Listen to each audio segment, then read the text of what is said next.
Hey guys.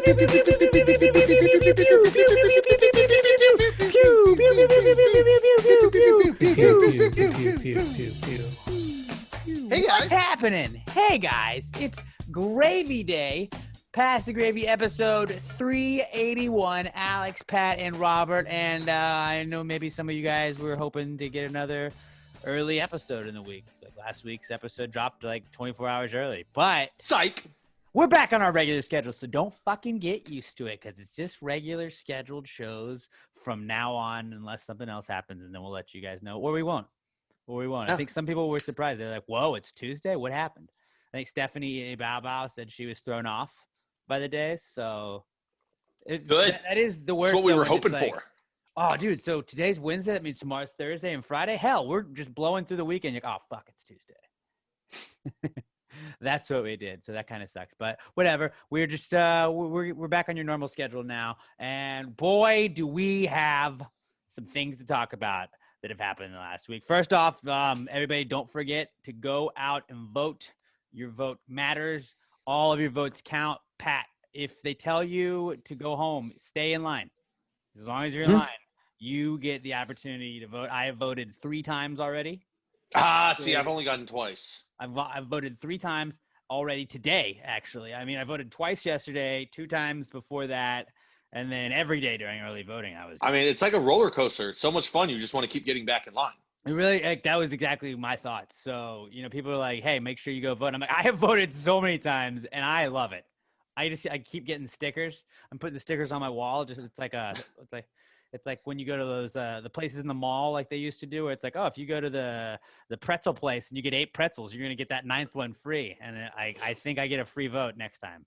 I'm not sure if that's how it works, but I think if you collect enough stickers, you get to vote for free in the next election. Did you take your sticker picture and post it to your social media? I posted it on my story because I didn't want to be that guy. And then everybody else basic bitch had been posting like Biden 2020 or whatever, and I was like, I like Ike. I just Ike. I thought you were gonna vote for our Dwight boy Eisenhower. Spike. I don't have to disclose who I voted for, Pat. Wow. Yeah, but we met him. I mean, I did vote third party, so I didn't fuck with anybody. It's not my fault. It's not my fault. You voted. You voted for the Whigs, didn't you? I did. No, I voted Kanye. I wrote him in, and he already conceded. So fuck. I'm out. I had a buddy getting all mad. He's like, Kanye's gonna cost Trump Minnesota. I was like, Trump lost by 250,000 in Minnesota. I don't think Kanye had anything to do with that. Nobody costs anybody anything. Them not getting the votes that they needed costed. It doesn't matter. Like, it's not one person. Like, that's like the voting third party means this. It's like, no, it means that I voted for what I wanted to vote for. I don't Especially because you can't assume that if they hadn't voted for that guy, that they were going for your guy. Right. And that's, I don't know. As we are recording this, we don't have a winner yet. I feel like it's going to be Biden, right? That's the way it looks, but That's what it looks like. there's gonna be so many recounts just because there's so much shit going on that looks sus. Looks V-sus. So this shit's gonna drag out for over a month. We may never have a new president, honestly. That'd be dope. If everyone in the country just agreed to be chill. It's like on The Office when Michael left and D'Angelo came in, but then he got hurt, and then they were kind of in limbo, and Jim was like, believe it or not, a group of grown adults can kind of just work by themselves, get it done without some sort of management. It's like, yeah, we should probably have some people overseeing some things. But I feel like I don't think us as a country right now can be trusted to not have anyone in charge. But if you're mad at the person in charge, and it's like, all right, you get the keys to the castle, go. We just all take turns. Everyone gets a day as president. Everybody gets one day. I mean, there's 365 days a year. That's not even every person in the year. There's so many people. It's like jury duty. You just got your day of president. That's honestly it should be there should be a big fish bowl with ping pong balls in it, and it's like the draft lottery. And every Sunday, they're like, all right, and Pat Dion of Houston, Texas, you're going to be Tuesday's president. Robert Barbosa I would also not- Houston, Texas. You're going to be Wednesday's president. You're like, I got a podcast. No, he wouldn't. No, he wouldn't because I would not give up power. You give me that power, it's not going anywhere. See, and that's probably where the problems start. Yeah. With I would declare myself supreme leader in the first 10 minutes. And then while everyone was freaking out, I'd be like, but weed is legalized. And everyone would be like, well, let's hear him out. Yeah, some drugs did get legalized. Or not legalized. Free peanut butter and jelly sandwiches every Tuesday. I think the country can get behind that. Yeah. Who doesn't like a good PB&J? Probably Robert. Robert does not like a PB&J. You're gonna replace Taco Tuesday with Peanut Butter and Jelly Tuesday? That's okay, probably first of all, hold on. No. Move that anyone No. can have. Just mute him now. Just mute him now. No, don't even mute him. Just kick him out. My opponent. I'm sorry. You know what? Yeah, I did not even put together that he had said Tuesday, but that is an atrocity. That is an atrocity, and clearly that is a shot at the Hispanic voters, Pat. It's a shot at the Hispanic voters, and clearly just anybody that likes tacos. It's a shot at them. So if you want somebody to run your country that hates tacos, then Pat's your guy. If not, then maybe me or Robert. Tuesdays, you can still have tacos whenever you want. Nobody's taking away Taco Tuesday. I'm just saying. No, but just put pizza Tuesday Fridays. morning. Pizza Tuesday Fridays morning, are fun. Tuesday morning, you pick up your peanut butter and jelly for lunch. Boom. I got tons of great ideas. You still need to have your tacos on Tuesday, of course. Like this isn't Russia. Okay? And by the way, nobody loves the Hispanics more than I do, okay? I love the Hispanics, they love me. I love taco bowls. It's great. I love taco bowls. The Trump Tower, these taco bowls, the best in the world. Oh, okay. So yeah, that's going on. We'll talk about the election here in a little bit as we move on. But we got our pre-cum segment, the pre-comeback kid segment. Robert loves the segment name so far. Mm-hmm. But I had some anybody got opening thoughts or any questions that they wanted to start the pod with? Anybody? Okay. Well, no. I had a couple that I jotted down. That I just, I don't know why I thought of this the other day, but I know why I was doing it because I was working with something on Photoshop and I was working on a little fall background for a segment that I do on the morning show, and I was like, this is a really weird shade of brown or tan or beige or whatever it is, and I was just going through all the colors, and then I started thinking, I was like, I feel like it's not possible to think of another color. In your head, try, in music, you can write a new song. You can write songs that haven't been written before. You can come up with riffs that haven't been written. I don't think you can come up with a new color. Cause unless it's got a pattern to it, stripes in it don't tiger stripes doesn't count as a color. Plaid's not a color. Try and combine any of the colors that exist. And I mean, Robert, I guess you can only combine 4 colors, but right now, you can't, it's way harder on Robert, I feel but then I can't think of anything. I put pink and lime green. I can't imagine that color. You can't think of a new color, can you? No. We run out of colors. And anyone who says that they can is a liar, because there is a visible spectrum that we have established and seen, and you cannot mix anything together that hasn't already been mixed. Anyone who says they can is a fucking liar. No, I'm just very creative, and I can think of that. No, bullshit. You can't. I think You're outside lying. the box. Yeah, well, you know what? We can tell you exactly what that box's color is and what the color is outside of the box, because we have a fucking visible spectrum of colors. And when you say you can think of those colors that aren't real, then I just say the color of that thing that you're thinking of is bullshit colored, because it's lies.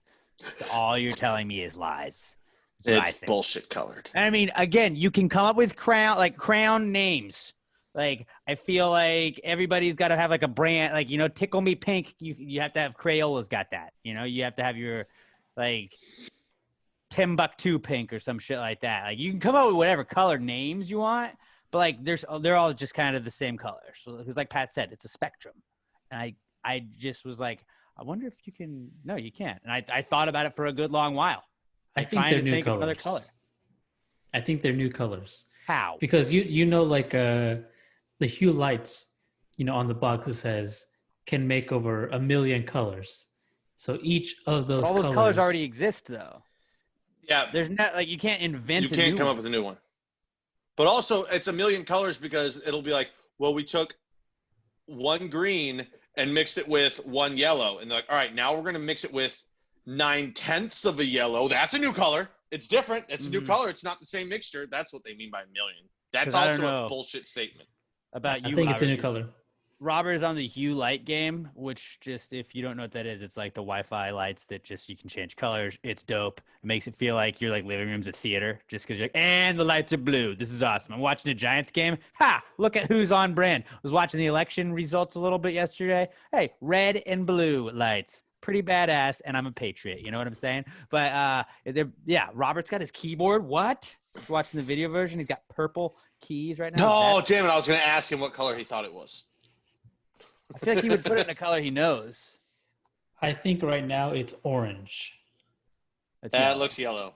Is it yellow? So it's close. But okay, so Robert, orange and yellows, it's like when you're trying to go in between on those U lights or like on Photoshop, so I'm trying to match colors or whatever, it's like the difference between yellow and orange is so like razor thin sometimes. Like, nope, that's yellow now. Nope, it's back to orange. Nope, that's too orange. Nope, that's too much yellow now. Like, I don't know why we're going on about this because I feel like nobody cares anymore, but like, I don't think you can invent new colors. I think every color that has ever been made has already been made. You can just rename them and you can maybe discover them, but like, they're not new. Fact. All of those colors exist in the wild, which brings me to my next point, which actually has nothing to do with that. Is chocolate the meat of the candy world? Like, Halloween was this past weekend. You get like we always talked about like Smarties fucking suck. You know, sometimes you get a Warhead as a kid. You like those, but like chocolate is like the meat of the candy world. Like you can get suckers. There's no. I'm not gonna bat my eye at a. I'm not gonna have a problem with a sucker. You know, if it's one of those the ones with the gum in them, those are badass. I wouldn't say it's the meat. I would say it's the bacon. Because you can mix it with almost anything. Like think about a Butterfinger. A Butterfinger, you need the chocolate coating. Like Raisinets or the chocolate covered raisins. Of course, you gotta have chocolate. Twix, Milky Way. All of them, they need the chocolate, but it's not the only ingredient. So I think it's the bacon of the candy world. But let's just say meat is broad because meat can be fucking filet mignon. Meat can be goddamn like rump roast. But meat's better than everything though, right? Like meat's the goat. And I mean like there's dark chocolate. Dark chocolate's like the fucking shitty meat. Whoa, like you're gonna piss off all of our female viewers. Why is that a period joke? No, chicks like pregnant joke. Chicks like dark chocolate. That's just a fact. Women like dark chocolate more. Now we can agree. Milk chocolate is the best. Yes. Milk chocolate is the best. Robert just shook his head. He doesn't agree that milk chocolate's the best. Whoa. You are not telling us that you prefer dark chocolate over milk chocolate, are you? No, I'm trying to figure out if females like dark chocolate more. That's what I was shaking my head at. Like, never thought that was true. Are you? That's like a well-known I was thing. about to say, Robert, I have allowed you to get away with a lot of sus opinions. But if you tried to sit here on this podcast and tell me that milk chocolate is not better than dark chocolate, I don't know if we could talk anymore. I think I would be like, Robert, who are you? Who is this man that I'm talking to right now? I'm just baffled that neither one of you guys knew this about dark chocolate. No, I just thought dark chocolate was like the shitty chocolate they had left over. And like, I'll eat dark chocolate when I'm out of the other chocolate. I'm like, fuck, I got the, those like the little mini Hershey bars that you get and like those little like the Halloween candy bags. They have like the regular ones with the silver wrapper and then you get the ones with the gold wrapper and it's like, it's fucking dark chocolate. I don't want that. But like, I'll eat the dark chocolate one when I don't have any more chocolate ones because it's better than nothing. Milk chocolate all the way.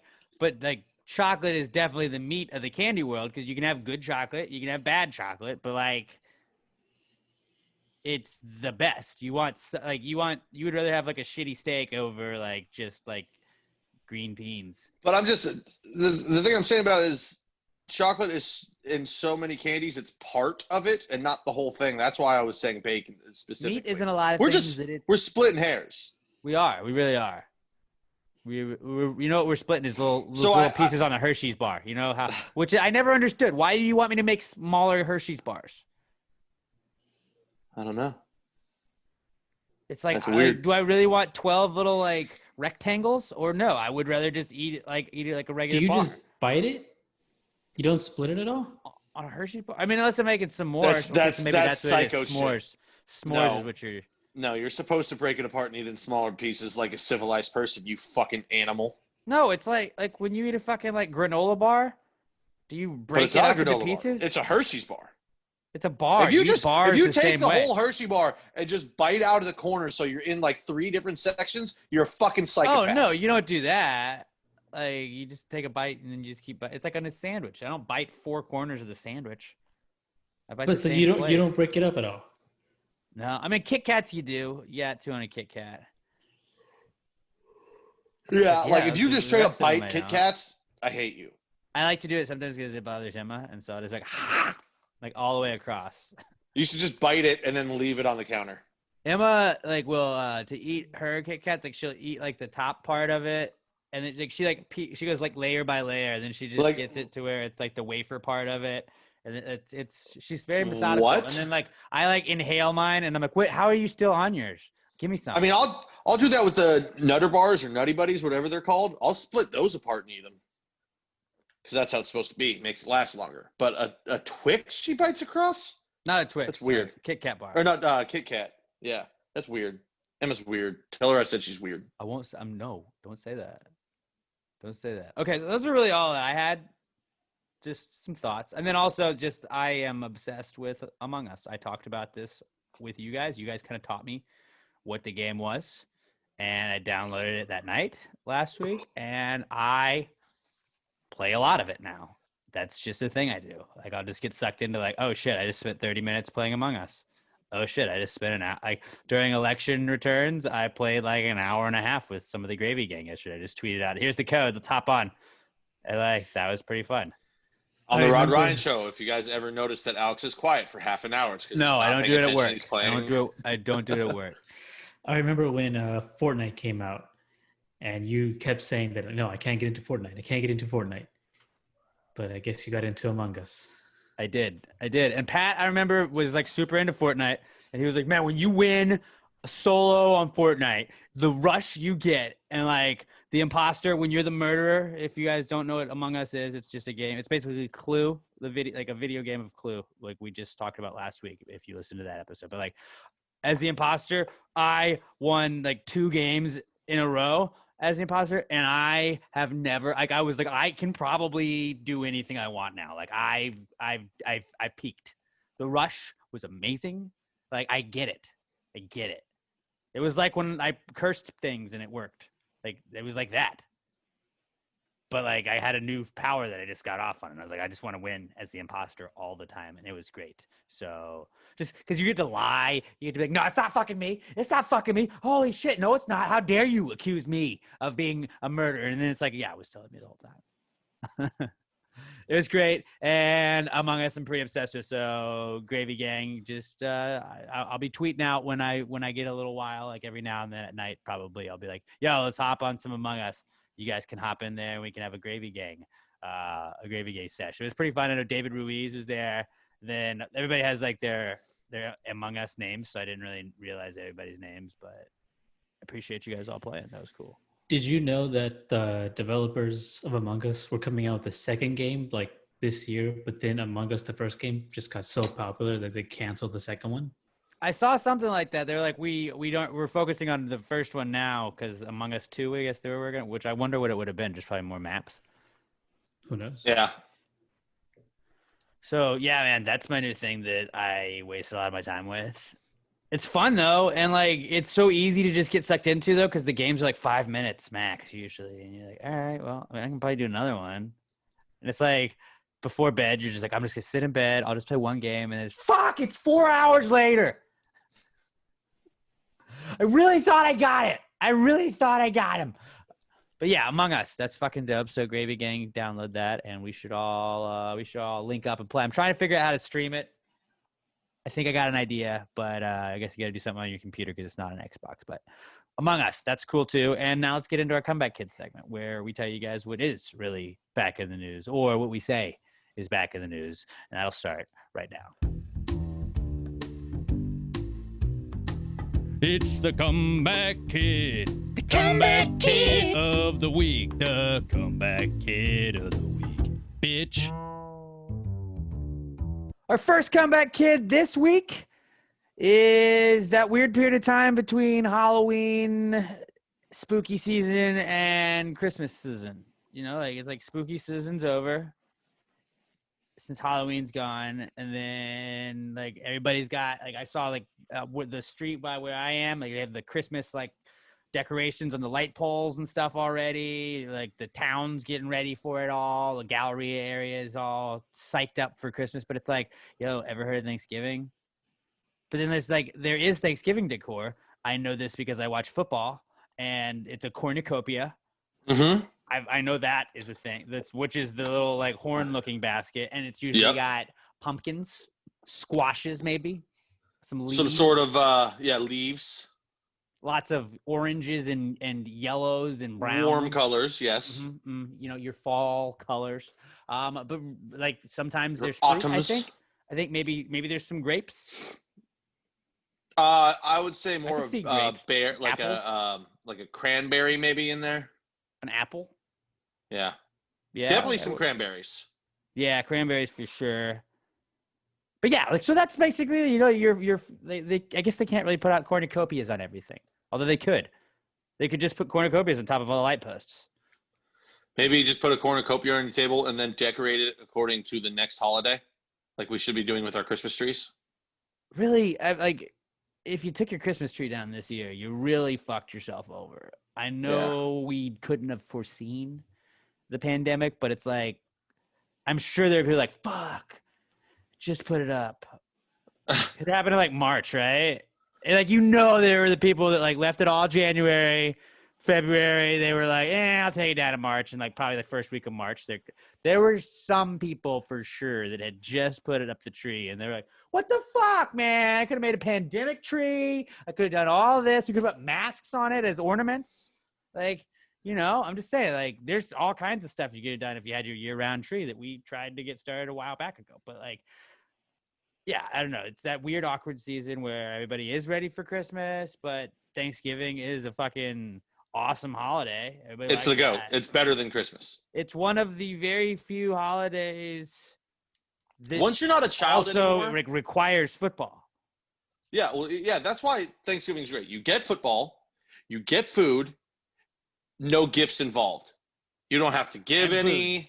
You don't have to sit there and open it. Yeah, lots of booze, and this is why it's great for me too. I get along with my family, so there's not that weird family stuff. I get to go see my family, get drunk for a couple days, eat amazing amounts of food, Be thankful. and like just chill and watch football, hang out with my dogs and my parents, and just enjoy life. Yeah. Before I got to come back to the real world and It's all the pretty bullshit. tight. It's It's better. It's better than Christmas. It's the best holiday, hands down. I think 4th of July is probably my fave, just because, No. like, call me a patriot, but I like that holiday. I mean, I don't really do anything on Hot 4th of July dogs, anymore. Baseball, usually. You Like, just I chill even by the usually work it. pool, drink. We didn't get to do that this year, though. You play a lot of Toby Keith. It was Maybe I do. still like height of pandemic season this year for 4th of July. It was kind of ruined. But that just means this next 4th of July is going to be lit. Bro, it's gonna Obviously, because everything will be safe by then. so lit.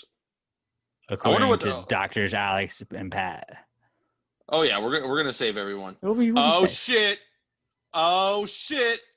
Next 4th of July, Saturday. Oh, don't you fuck us, coronavirus. Don't you fuck us. They just no, remember we'll have a people vaccine forget by Halloween was on Saturday. And it We'll didn't have a feel like vaccine it was by real then. Halloween, but we fucking better. We fucking better. So yeah, that weird period of time between Halloween and Christmas that people You're just, weird. like- Stop calling it weird. It You're is. weird. It's just like it's like a limbo. You're like, do I go full on Christmas yet? Or like I always feel like December 1st, you can go full on Christmas. Day after Thanksgiving, go full on Christmas. It's Oh, like, no. give Well, I Thanksgiving mean, shine. in my family, it starts before then because my dad is one of those super Christmas light guys. So we start before Thanksgiving. Mm. Like, I'm sure he's already planning it out in his head now. Yeah, he's got like a chalkboard. Like, He's like when got, I'm like, up there for graphs he's working on. Thanksgiving, there's always like 2 days at least we're just doing lights, and usually he'll have been doing it with my brother for a couple days before I get there. So like there's a lot of lights to do. Yeah, I'm just happy I'm not there for taking them down anymore. That sucked as a kid. it's not. Yeah, and it's all like all the fun's over, and you're like, I don't want to do any of this now. Like at Your least dad when you're wakes putting you up on a fucking Saturday morning when you're up with your buddies drinking till 4. you're the night doing before. this before you can do anything else. Like, oh crap! All right. Guess And then so, you're mowing the Dad. yard after we get done with the lights. God damn it. Another comeback kid we got this week. Elections. Ever heard of them? And No, I counting. haven't. Counting is also back this week because there's a lot of counting going on. A lot of ballot counting. A lot of electoral college counting. A lot of popular vote counting. A lot of counting on you guys to go out there and do your part and vote. Remember, go to your poll locations. Don't get out of line. Yeah. You can vote every day of the year. That's what I plan Every on day. doing. Every single day. I'm going to vote so much. I vote in sometimes not even presidential elections.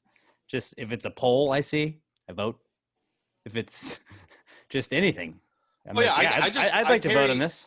I carry votes with me, and I just drop them in like the slot on doors Mhm. of businesses, mail boxes. I just drop votes everywhere I can. Exactly. Like I Exactly. vote yes or no, and I just put them places.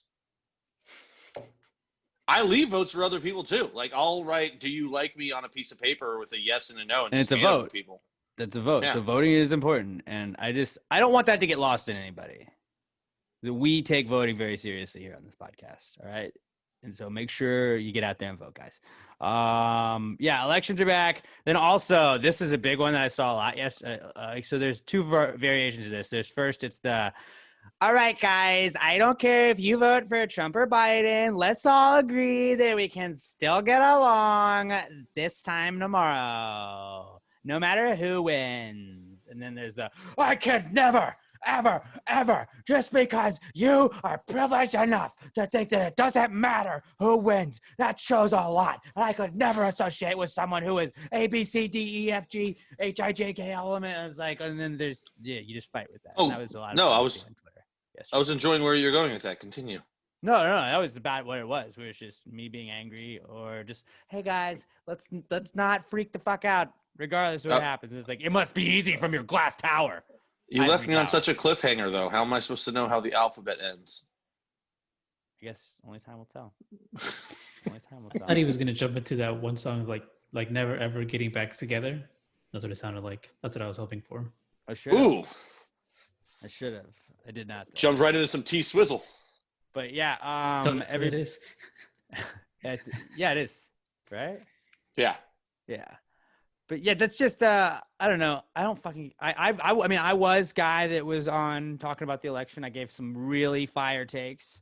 I had some my election projections. I saw a lot of people doing projections yesterday and the day before on election day, and I was like, you know what? I think I should get on this. So I was like, hey, this is what the country would look like if it was all covered in piss and it was just yellow. And It was your election vocabulary. pretty much. And then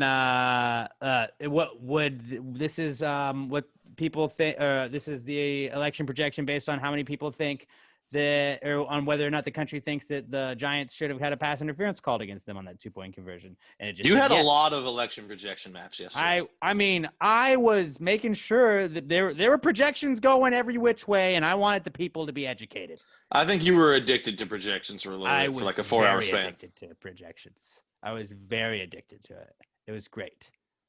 And then You got a projection addiction. I do. I was like, oh, I can just literally click like anything.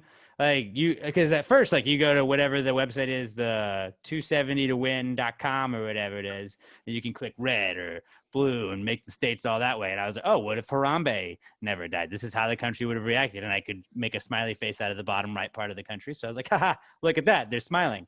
And then I realized you could literally just Photoshop anything into it. And that was great. So it was a lot of fun. It was a lot of fun. And then just reminding people to vote every day of the week. That got a lot of good reactions. A lot of people definitely didn't take it seriously and think I was like encouraging voter fraud or anything like that. I was like, I don't think you can vote after election. Don't worry, don't keep telling them they can. They can vote whenever they want.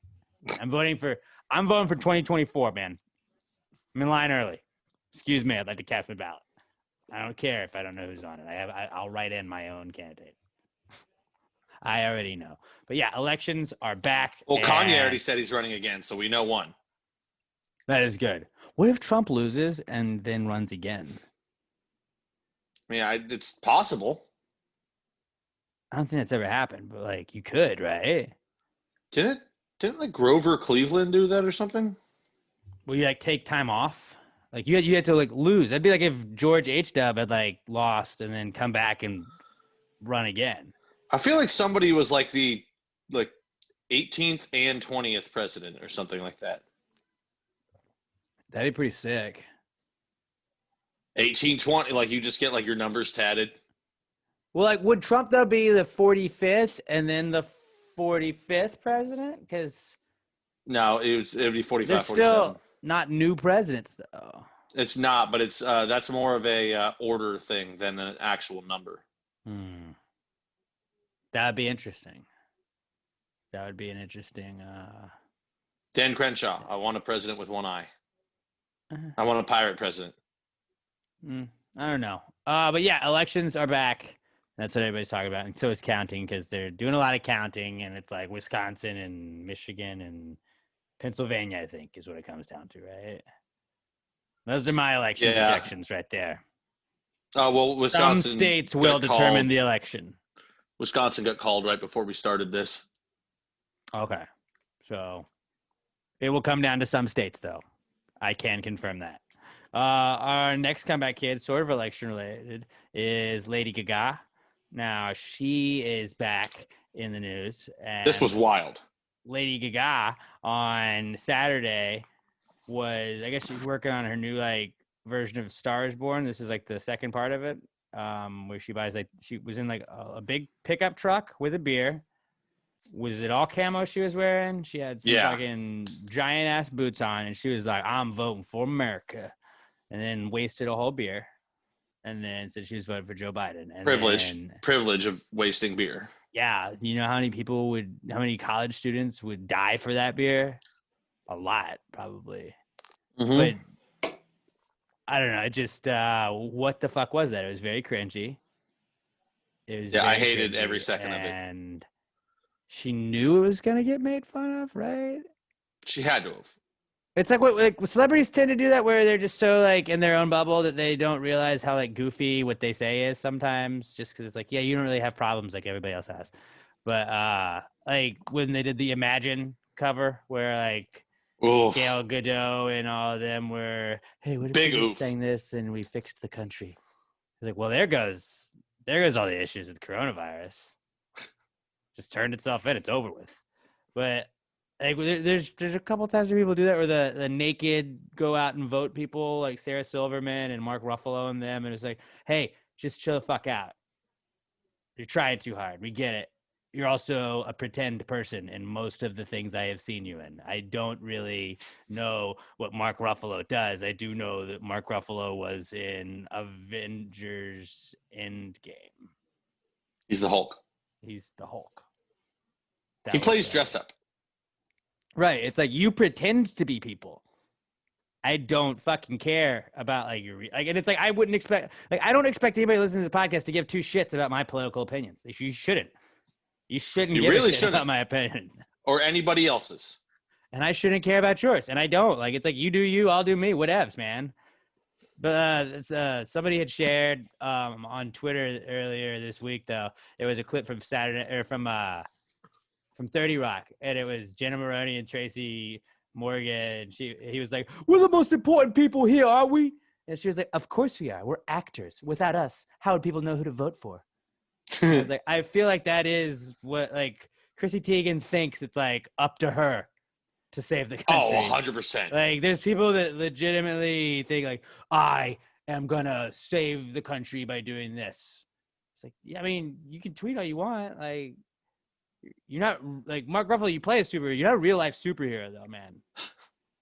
Like, you think you're swaying people, but the opinions are already out there. Like, everyone has their opinion. They just like hearing it from their favorite celebrity, but you're not the one who's convincing. Like, I love Brett Favre. Not going to affect my vote. Right. Right. I like him. I like Wranglers, but I really don't give a shit about his thoughts on foreign policy. Yeah, I don't even have fucking thoughts on foreign policy because I don't fucking know what it means. Like, what do I think about foreign stuff? I don't know. Like, let's all be chill. I like heroes. That's my policy. I like tacos. I like all kinds of foreign foods. I like tzatziki sauce. I am for bringing more of that here. Hummus, okay? Amazing. Do I don't know That's my about foreign tax policy. plans or trade? I don't fucking know about that, but I'm not a politician, okay? So chill out. But you're All gonna right? be in a couple years. Remember that. But You got a few years to figure it out.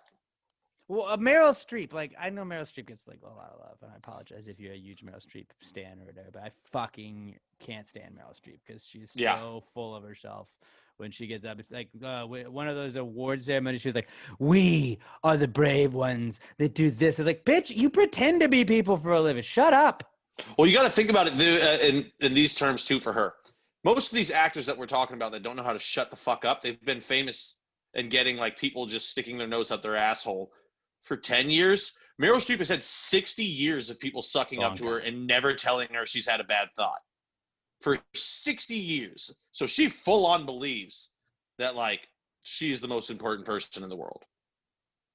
Yeah, and I guess you can't really fault them for that. They are in their own bubble, but it's just like I bet you every Chrissy Teigen election, when she saw those Coke machines where you could put like vanilla in your Coke, and like she's like, "Oh my God, can you believe this, guys?" It's like, yeah, that's been around for like a decade. You just don't go outside.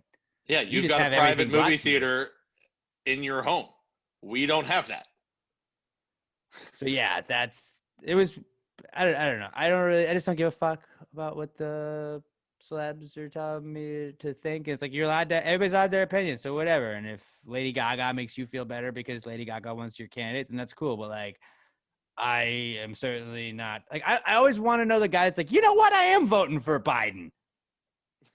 I was all on board the Trump train, and now Lady Gaga is voting for America, and I want to vote for America. It's okay. I'm gonna. Was there somebody? I like Poker Face. I'm sure there had to be somebody. But I would that many. I was talking with my 1%. buddy the other day. I would love to see, like, there'd be no way to figure it out, but love to see how many of these celebrities that are so vocal about it, when they sat in that booth, are like, but I don't want to pay more taxes, Trump. They're like, oh, we can be very vocal about this, but I'm also one of the 1%, so this is my vote. Well, there was, I think it was, I was flipping back and forth, but seeing it was like, and we just, with the exit polls, they were way off based on the initial estimates. And it was like, well, yeah, because a lot of times people just have spent the last 4 years yelling at people that think differently. So if they're like, yeah, I don't know, I'll just go with whatever that guy said. Like, they're not going to tell you if they think it could cause a controversy or get them yelled at. So they're just going to be like, whatever. Exactly. Like, that's how all of those exit polls are fucked. Nobody wants to tell you the truth because they don't know. And it goes on both sides. It goes on both sides because every side is fucking. There's idiots on both sides. But I think they're just chill. They're just chill. They're like the gravy gang. You guys get it. And we just want to have fun. And we want to make fun of everybody. We just want to make fun of everybody because that's all we have. Because I'm not making fun of everyone. Making fun of other people, I like doing. So Lady Gaga, she is back. Also back is drugs. Big week for drugs, particularly in Oregon. They did not legalize, they decriminalized possession of all drugs. Like, not just weed. They're so fucking dumb. Not just coke, like heroin, all that. You're allowed to possess it, and I think you just get like a ticket. It's not, you don't go straight to jail. Like heroin. They don't see any problem with heroin. It's the worst drug there is. Like LSD, cool. It's not physically addictive. It's just, some trippy shit. Cocaine, still pretty fucking bad. But I'm like, yeah, whatever. Fucking heroin? I mean, and I sort of feel like it is like part of it is you're trying to make sure you aren't just putting a bunch of addicts in jail and you're not punishing people for addiction. No, we're just going to let them kill themselves on the street. Like it could create a problem later on. I mean, it's not like this country is also in the middle of a goddamn opioid epidemic.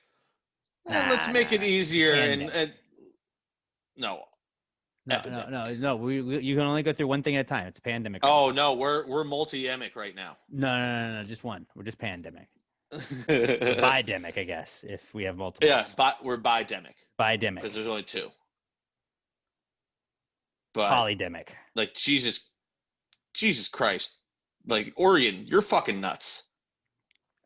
Like I get you're just trying to be like, let's ease the strain. Okay, you're gonna ease the strain, but you're also gonna have a lot of dead junkies in the streets. Hey, there's no repercussions for your for any of your actions anymore.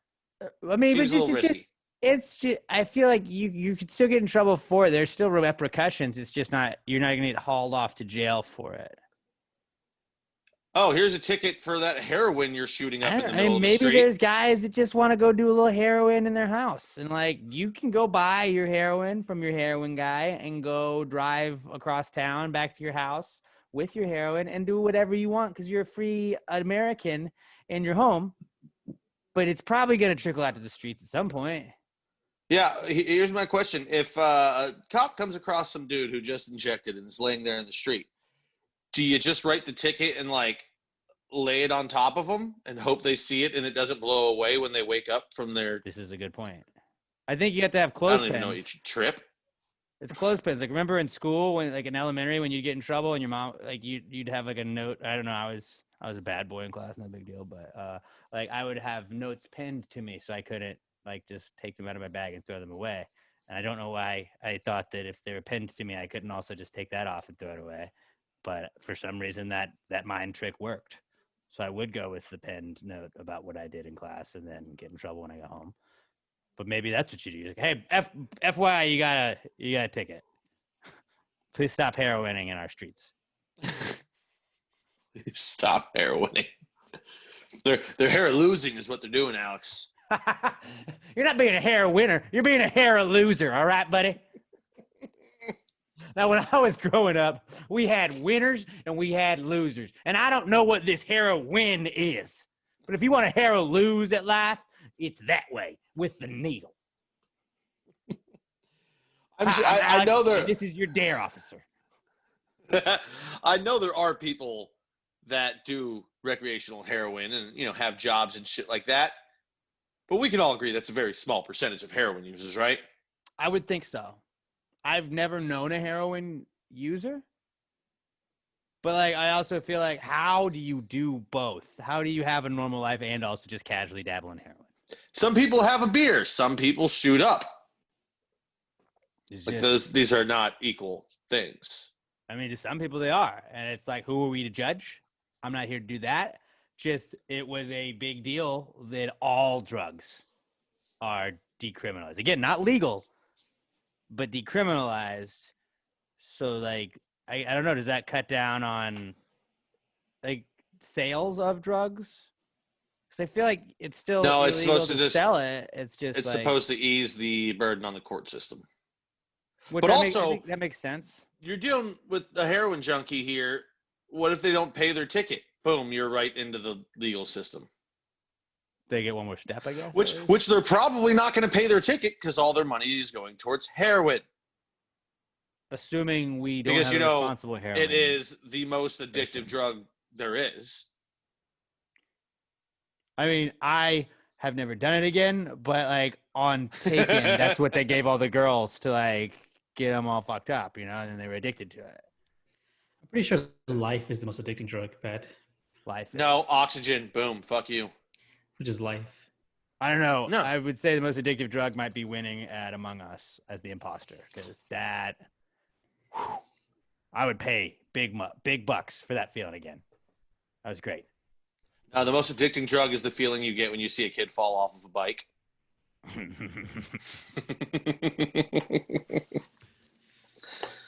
So yeah, Kids getting hurt. Great. Drugs are back. Big week for drugs. And Also, how the fuck did Mississippi decriminalize weed before Texas? God damn it, Texas, get your shit together. I don't know. Or is decriminalized, or they like did medical marijuana? I don't know. I think it was decriminalized, but like, come on, Texas, be cool. We can make so much money off of this. Capitalism. Yeah. Louisiana also like just legalized sports gambling, which is good for them. Fucking really shitty for Texas because they don't want us to have that stuff now. So that's just one more cool thing you can do if you go to like Le Berge or the Golden Nugget. Yeah, because if Texas had these things, Oklahoma and Louisiana would shut down. Because there'd be no need for anyone from Texas to go into Oklahoma or Louisiana. Oklahoma for sure. Like Louisiana still has New Orleans. Yeah, but yeah, Oklahoma, it would just like, it would look like an old ghost town that like the railroad got built and just bypassed that town and it just fucking withers And away. it was never there anymore. That's all you heard of Oklahoma. I've heard stories of Oklahoma when I was a little boy. Used to be right above the state of Texas, where it was before the great railroad was built. And that was all it was. And they never saw it again. Be like fucking Sharpstown Mall. Like, people don't go there anymore. It's too sharp. You'll poke an eye out. It's way too sharp over there. Oh, that's All funny. right. I guess I'll get to this later. No, I just noticed on the Southern Brunch can, it's from our friends over at Southern Star. At the Big top fan. it says, you know, their slogan is beer for people who like beer. This one says beer for people who don't like beer because it's such a good beer. Because if you don't like beer, you like it. If you're not a big beer guy, you're like, oh, well, this is basically a mimosa. It's awesome, so you're going to love it anyways. Yeah, but we'll get to that. We'll later. get to that. We'll get to that in just a minute. Comprende. Another comeback kid, though. This is a sad one. Is Sean Connery. Sean Connery, the original 007, passed away. Suck at Trebek. I don't know. That's really the sad thing was like I just thought of Daryl Hammond mostly because that is. I've definitely watched more of Jeopardy on SNL with him as Sean Connery than I have really watched Sean Connery as Sean Connery. Now, the two things that popped right in my head immediately were James Bond and then The Rock. That was a fucking great movie. Welcome to The Rock. Like, oh, they said the name of the movie. That's it. I love that. That was a Family Guy scene, right? Mm-hmm. And every time I hear it, I'm like, yeah, there it is. Also, and then it just makes me, from that movie, one of my favorite lines in movie history is just when Nicolas Cage is making fun of the guy and just over and over saying, I take pleasure in gutting you, boy.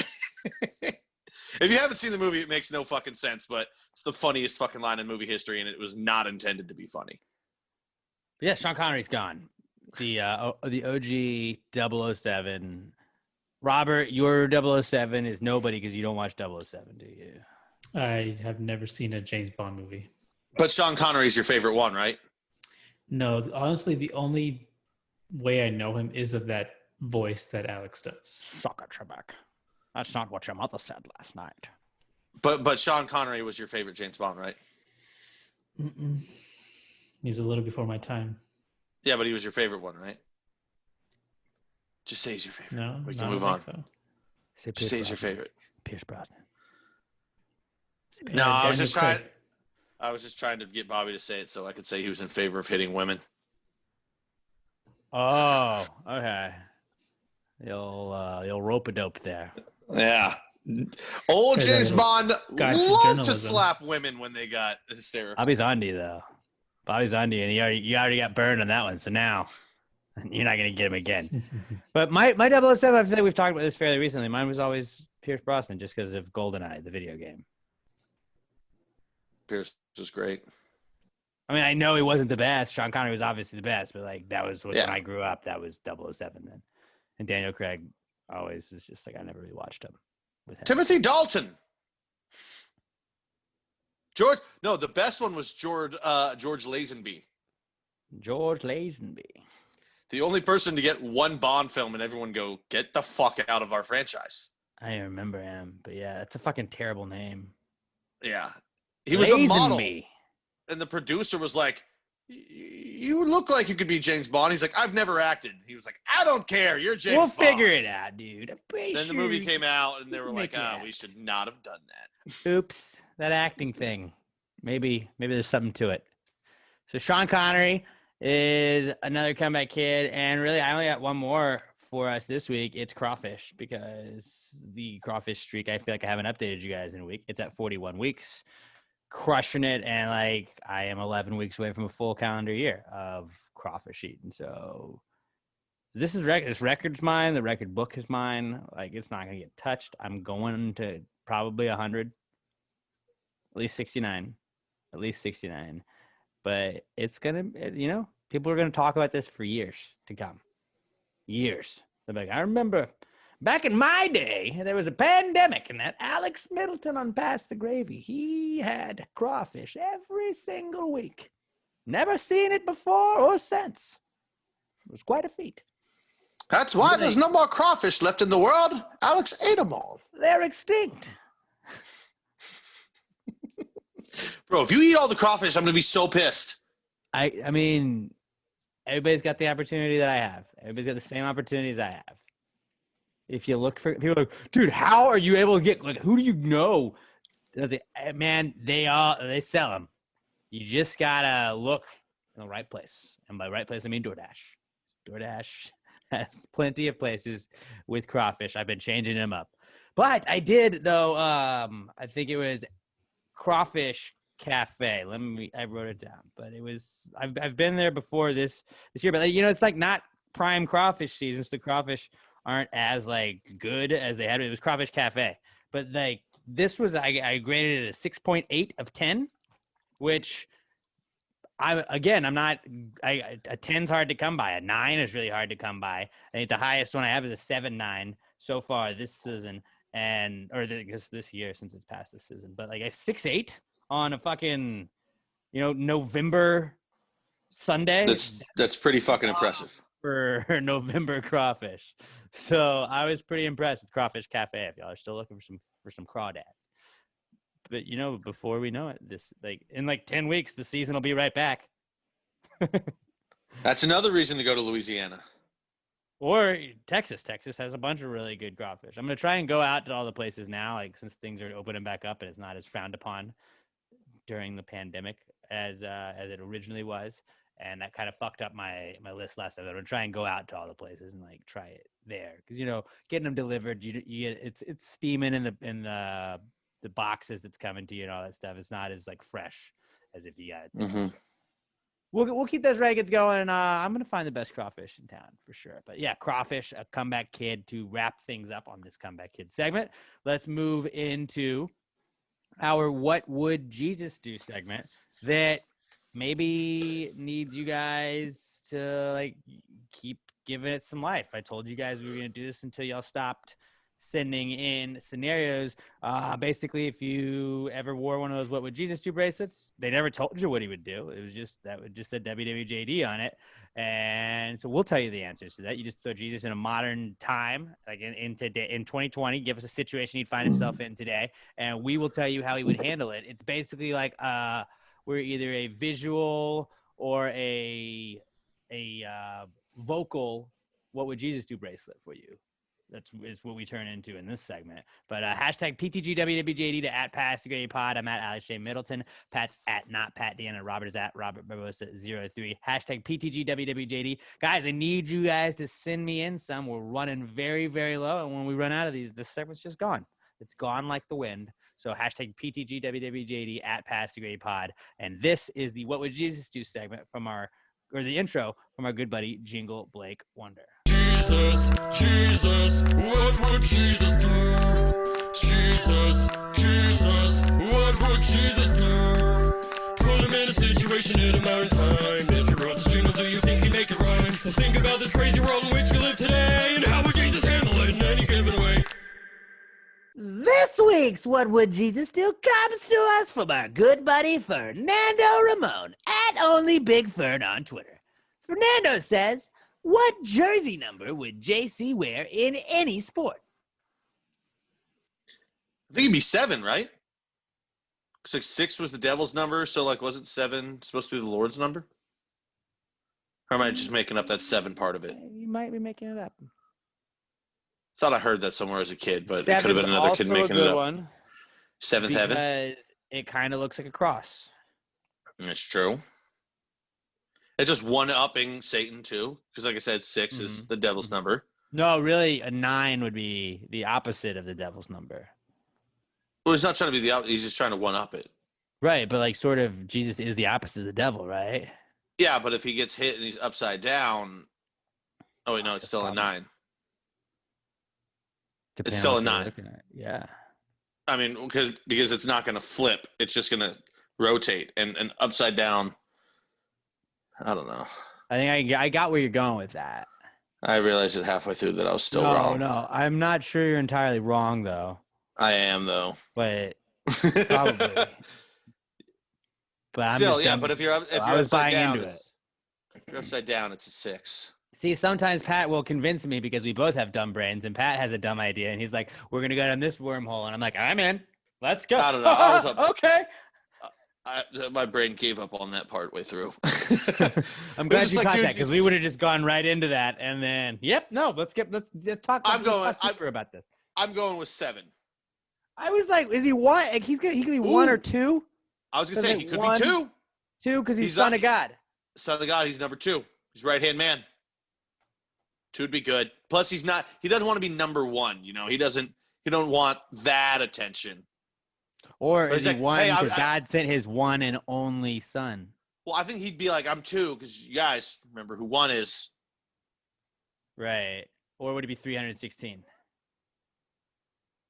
Ooh, no, that'd be Stone Cold's number. But like that was based off of John 316.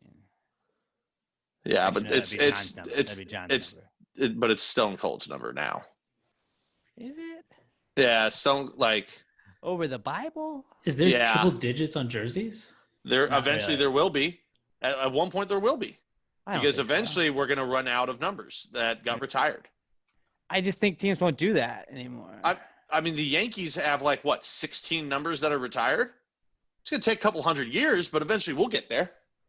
They no, can in make a Futurama comeback, right? they had like half numbers. It'll be like 7.5. 7.5. That's what They I can think. unretire numbers though, right? Yeah, like Des Bryant.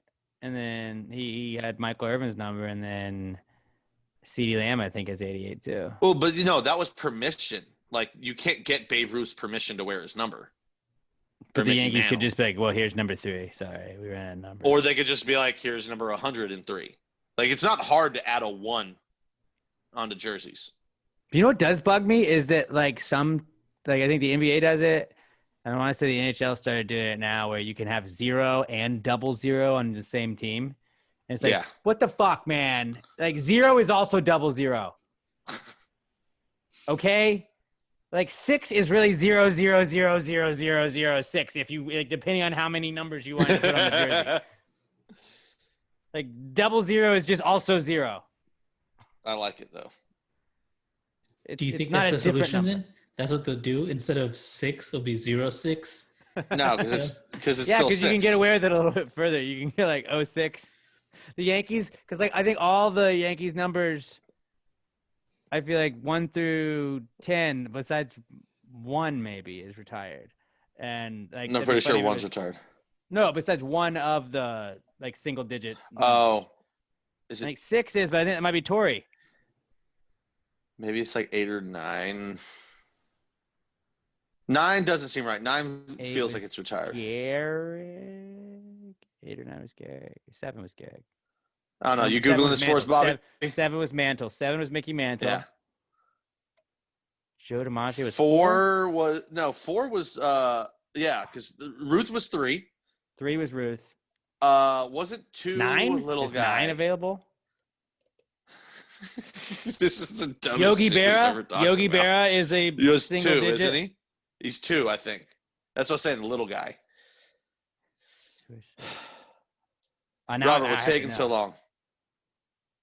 You're the worst researcher ever. There are 2 number 8s that are retired. Yogi Berra and Bill Dickey. Okay, Okay. but what about one? Like 1, 2, 3, 4, 5, 6, 7, 8, 9. Are all of those gone? 1 through 10 are retired. Okay. Yeah. Okay, so then they are. That's why I was like, what would be the one number that's not? And I think which is pretty. So they've funny already to had think. 2 number 8s. So yeah, they can just. Yeah, because you can have a retired But- number, and then it can just be like it's also symbolic of like this guy will always be known as that number. Well, I But- think that one, when they finally retired number 8, they were like, oh, we have 2 people that could have been retired. Because, like, when did they start retiring numbers? Like, I doubt they actually retired Babe Ruth, in the 20s when he was done. they didn't retire like Jackie Robinson until like a decade ago, it feels like. And like Mariano Rivera is already going to be, that's going to be 2 retired numbers. I mean, I know he wasn't a Yankee, but that'd be another one. But still, yeah. I don't think they're going to go to triple digits. And that would be funny though if they just started adding I think they will. zeros.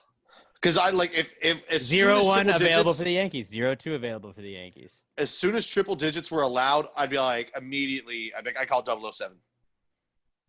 I've wanted so bad to like the fucking Dynamo again. The Dynamo won't fucking sign me. I'm still like they keep fucking losing, guys. I'm a keeper. I'm available. I'm in the fucking city you're in. You got smoked by Dallas 3-0 on Saturday. But does anybody give Alex a call? Not even a tryout? No, nobody even think like.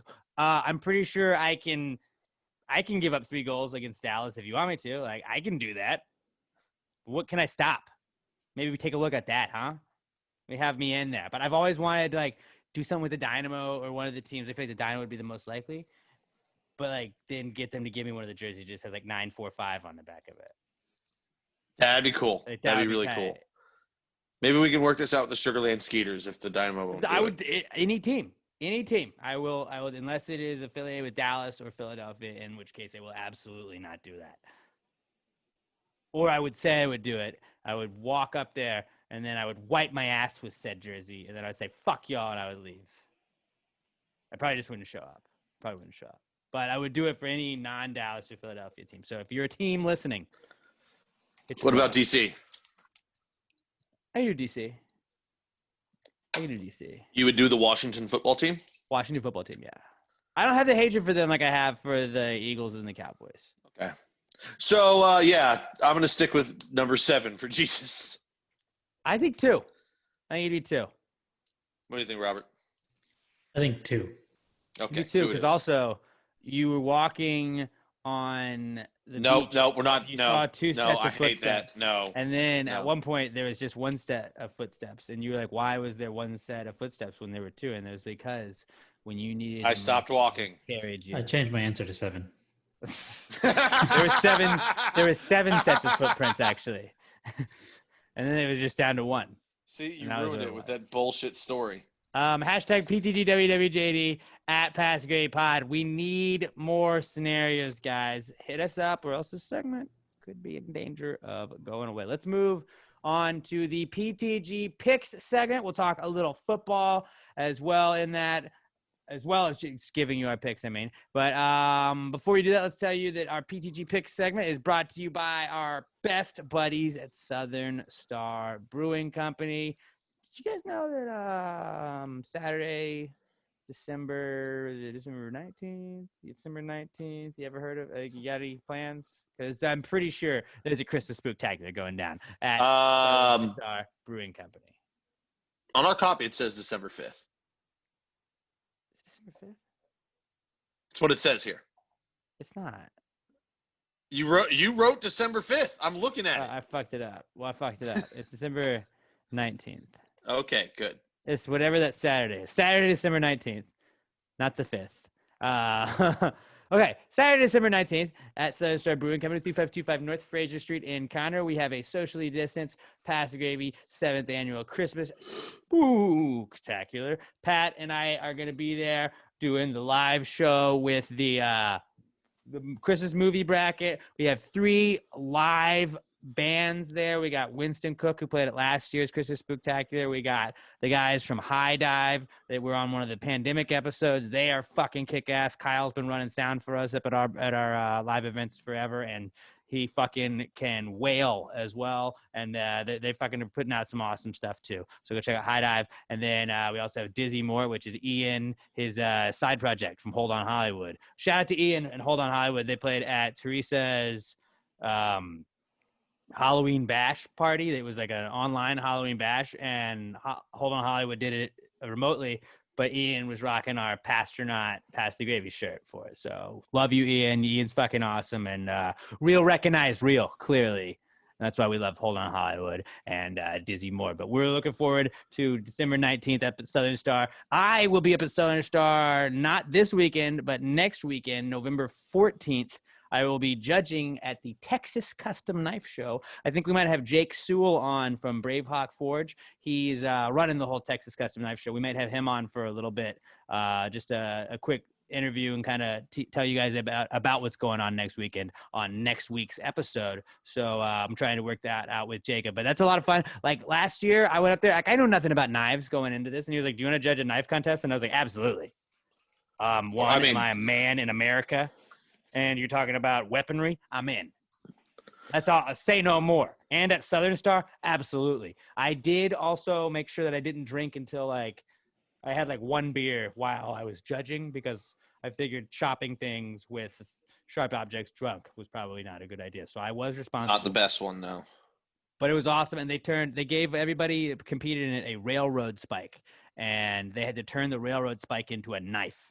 And it was fucking awesome. It's from the show. The guys are from the show Forged in Fire on A&E, I believe, or A&E or History. And they've all been on it, and it's a fucking awesome show. And it's like Chopped, but like with people making weapons. So that's badass. It's going to be at Southern Star next Saturday. It's going to be a ton of fun. And you guys know the Southern Star gang is always awesome. 3525 North Fraser Street up in Conroe. Pick up a Southern Star at any of your favorite grocery stores, your favorite local liquor stores. I am drinking a Strawberry Bombshell Blonde. I did get I finally found the Lil Cal low calorie IPA, and holy Yeah, is good. I love it. It's like you're not drinking, and they keep posting the pictures of. It's like you're not like there's nothing bad for you. It's like how many calories?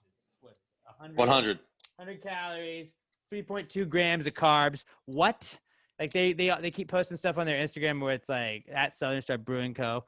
and at Southern Star BC on Twitter and Instagram, but they'll be like, one Lil Cal low calorie IPA is basically like a half of a chocolate chip cookie. And I was like, wow, I can get drunk instead of eating chocolate chip cookies for the same price, basically. It's a great trade. It's cookies or it's beer, and I'm cool making the trade for that. But Southern Star Brewing Company, there's something for everybody at Southern Star, 3525 North Fraser Street up in Conroe. And then if you're drinking a Southern Star, hit us up at Pass the Gravy Pod, at Southern Star BC, at Southern Star Brewing Co. on Twitter and Instagram. Let them know that you're supporting the people supporting us. Pat is really loving the Korova milkshake. You said that's your goat now. That's your Southern Star goat.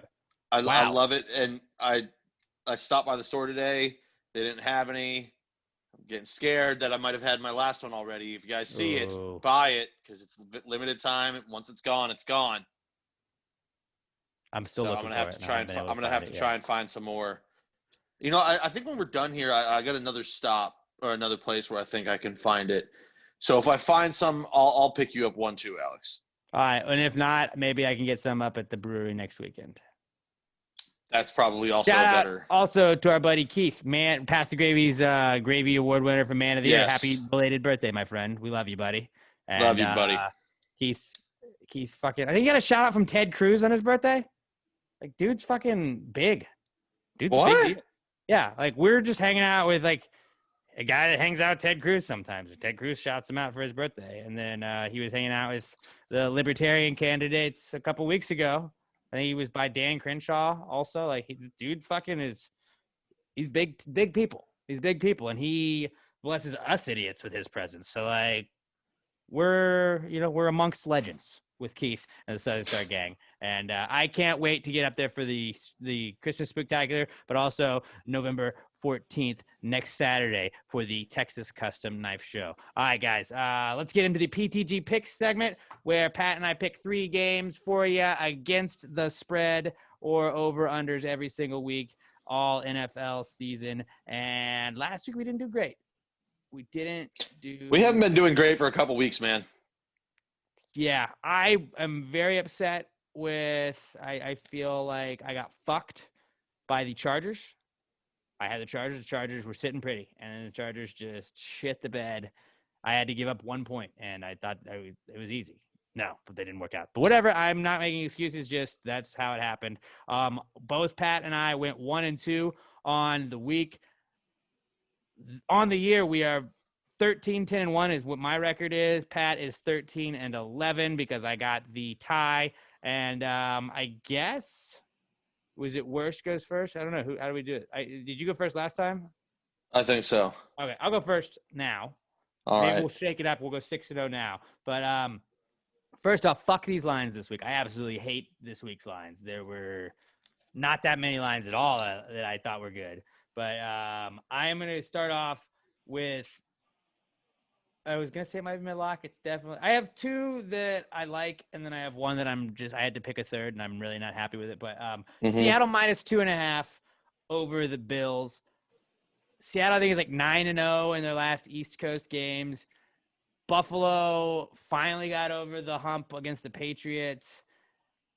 It was like the first time in forever. Like the stat that they gave out and like however many times that they had lost the Patriots in Buffalo or whatever it was insane, or wherever they were, Foxborough or whatever. But like, it was insane. The stat, like, so they finally got over the hill. Like, I know it's a Brady-less Patriots team that they beat, but that just felt like an emotional win for them. I feel like they had been struggling building up to that. The Patriots weren't the Patriots that they had been in years past. Seahawks put up a fuckload of points. I don't think their defense is great, but I think the Bills are going to be able to put points up with them. It could turn into sort of a shootout, but I'm going to go Russ every single time. Seahawks have only not covered 1 time this season.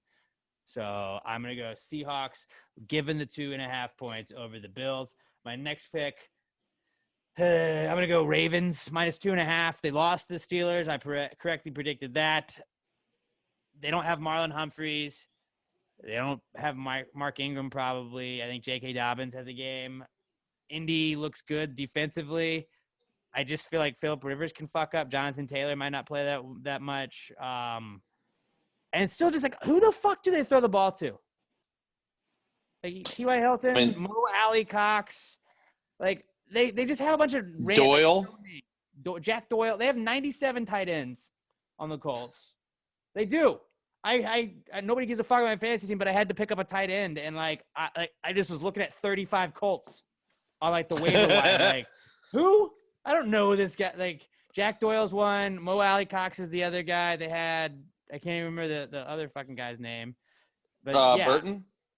Burton, yeah. Like, all 3 of them on my waiver wire. I was like, why are there 3 Colts tight ends looking at me? I'm not touching these. I'm not doing that. But I don't know. Here. Colts, sneaky good. Probably gonna compete. Their defense is good.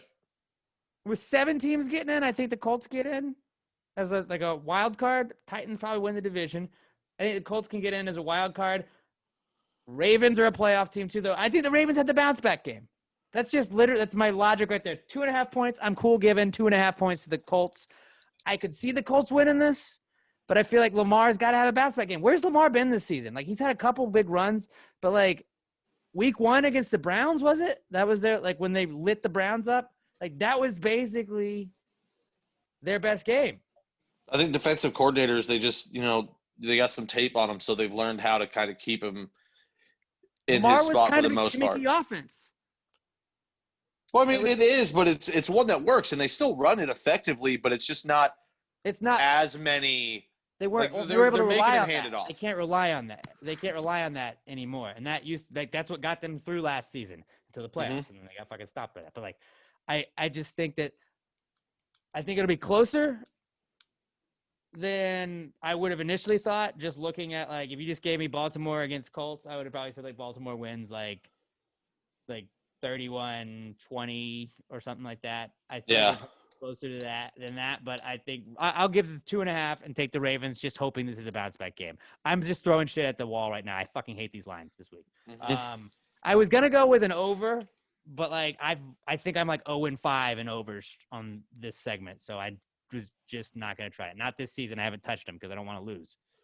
But like I'm gonna just go Baltimore -2.5 over the Colts. My final pick, Monday Night Football. This is probably the lock, but again, I don't know if it's a lock. Patriots giving 7 to the Jets. The Jets were 20.5-point underdogs last week and didn't cover. So God, I wanted to take that so bad last week. but it's like you couldn't in good conscience. 'Cause oh, it's I like still could have. It's 20 points, and it's like I'll die getting 20 points in an NFL game any day. Yeah. I'm not going to be the guy that bet and gave 20 points and lost because of that. Because they kind of hung by the Chiefs for the first half. The Chiefs pulled away there in the second. I think the Patriots have lost 4 games in a row, which is like the most since the early 2000s, like the first or second year with Belichick. I think that the Patriots get off the schneid, they get that win, and I think that they win by like 2 touchdowns in this. Cam has the good game. They're like, is Cam good again? I don't know. And then it's like, oh, no, it's just the Jets. I don't know. He still can't throw the football. We can run it, though, and I don't think the Jets can stop anything. No, So, they can't. by that logic, I'm going to go Patriots -7. I hate going all favorites, but I'm going to go Seahawks -2.5 over the Bills, Ravens -2.5 over the Colts, and the Patriots -7 over the Jets. Can I throw out some teasers, or why don't you go, and then I'll throw out some teasers? All right. Yeah, just like you, I don't really like any of these lines. Houston -7 over Jacksonville. Anytime Houston's giving 7, you don't feel good about it. But Jacksonville is basically starting their own Ben DiNucci this week. Except instead of being a set, yeah, instead of being, I think he was a 6th-round rookie though, and not a 7th-round rookie like Ben DiNucci. But Well, Tom Brady was in the 6th round. People forget that. Same Basically thing. Tom Brady. Same thing. Like it's like Lutton can't even throw a football, I would assume, because he was a 6th-rounder. Their offensive line sucks. They've got no running back, except the Cowboys actually have one. They've got like one decent receiver. Their defense can't stop anybody. Like Deshaun Watson has to win this by at least 7 by himself. Fuller's going to get loose over the top at least once. This does scream the Texans are going to, like, this is one of those games the Texans play every couple of years when they, like, are out of it. Where you're like, oh, hey, remember, this is like if all the stars align, we can be this good. But yeah, and it's always against Jacksonville because Jacksonville sucks. Right, like JJ will have like 3 sacks. The defense will show up. They'll have 4 picks against fucking Lutton. And then they'll be like, man, the Texans might be like not as bad as it was. Like, oh, no, they're as bad. But just the Jags are way worse. Yeah. So, yes, I think that this will be like I can totally see them covering the 7. I could also see Jacksonville winning this game. Oh, God, don't even say that. It's just like this, all this week's lines, I'm just like, I don't fucking like it at all. I don't like it. My second one is I'm taking a line that Alex just refuses to take these. Pittsburgh -14 over Dallas. It's like you said, double digits. It's a huge number, but like, I don't care if it's Ben DiNucci or Cooper Rush. Pittsburgh's defense is scoring at least once in this game, right? Yeah. See, I was thinking about this one. They're going to terrorize the defense is TJ gonna have Watt. A pick 6 at some point or a fumble recovery for a touchdown. At least one fumble 2. and at least 1 interception. But like Pittsburgh's offense stalls sometimes. I just don't see it happening to the Cowboys. And it's but like, with they're gonna Claypool, they're going to blow them out. Claypool and Johnson and Juju, at one point of the game or another, at least one of them is going to just get loose for like a 60-yard touchdown. This seems safe. It's just 14 points still, but yeah. That feels like the safest 14 ever. Dallas can't stop anybody in the secondary. Their D-line was starting to look better, but so yeah. And my last one, the Jets won last week. Last one, I don't feel really good about this one either. Arizona -4.5 over Miami. Like I kind of feel it's weird. I kind of feel good about this one. Like I feel confident in it, but I don't feel good, if you know what I'm saying. Because Miami is just like scrappy. Yeah. Arizona's coming off a bye. They should be rested. They're going to be missing Drake, but that doesn't really mean anything to this team anyway. They have Chase. D-Hop was a little bit banged up, but he's going to be better now, fully rested. They're going to score all over Miami. Arizona might put up 40 this game. I could totally see that happening. And who fucking knows with Tua? He had 95 passing yards last game, and they won. Yeah. I don't anticipate that being the case this time. I feel like this could be a shootout, though, too. I could see that being a It could be. shootout. I was tempted to take the over in it, but I'm not going to. But, yeah, those are solid picks. So you got Texans -7 over the Jags, Steelers -14 over the Cowboys, and Arizona -4.5 over the Dolphins. Yeah. And Actually, the only one I actually feel confident in is the Pittsburgh -14. That's weird. I know I just said I feel confident in weird. Arizona, but I really don't. Yeah. Because you never know what Miami you're getting from week to week. Right. Okay, so Texans -7, Steelers -14, Cardinals -4.5 for Pat. I got Seahawks -2.5, Ravens -2.5, and the Patriots -7. Let me throw out some teasers. I've kind of gotten addicted to teasers. I was addicted to parlays last year. It's teasers now. Teasers, if you're unaware of what that is. I'm bleeding money on the fucking parlays. That is, teasers are basically you can move the line 6 points up or down. The more you move it down, that would hurt your chances at winning. The better the odds are, obviously. But you have to do two. So like I've liked to do, you'll do the over and you can flex the over and put it into an under. And then you can get like I did it with the Giants last week against the Bucks. They were 10-point underdogs, and they were 10.5-point underdogs. I got the Giants at 16.5, and the over or the under was like 56, and that they both hit, and that cashed the bet. It was like -120. Hey, is it too late to change one? Because I did finally just find a line for the Packers. I'm gonna take out Houston. I'm gonna put in the Packers -6.5. Just because I got to have the Packers. I don't feel good about that one either. All right. Packers -6.5. Yeah, Packers -6.5 because I just found a line for it and it was not there earlier. Okay. All right. Thank you. So I have two teasers that I have put together for this weekend's games, and I feel pretty good about them both. First one, it's all Texans game on Sunday, a 2-8 teaser. You get to use all 6 points. You push the under up. So the over-under was at 50.5. You get to push that up to 56.5. I take the under on that one. So under 56.5, and then Texans as 7-point favorites, you get to push 6 points off of that. So Texans -1 and the under of 56.5 in that game. Payout is -120 to that. Not a bad payout, and I think that's pretty solid to hit. And then I also have Indy. You get to push the 6 points, getting Indy +8.5 over the Ravens because I think that they're going to hang.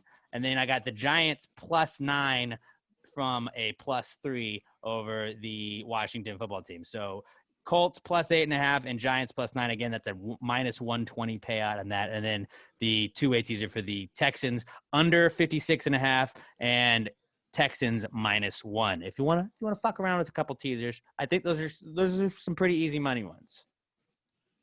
Particularly, I like that. So that's just a little bit added Monet if you'd like some this weekend. Let's get moving on to the Not Cool segment where you guys tell us something that makes you just say, hey, man, that's not cool. That could happen to you, just stubbing your toe in the middle of the night to get up to go to the bathroom, or you get stabbed. That's not cool. But yeah, you can hit us up on Twitter, #PTG not cool, @PassTheGradyPod. That's how we will get to them. This is the Not Cool segment brought to you by Alamo Remedy CBD, the best CBD on the planet. Man, I've been stressing the last couple of nights, and I just go pop one of those little gummies they got. The gummies are fucking awesome.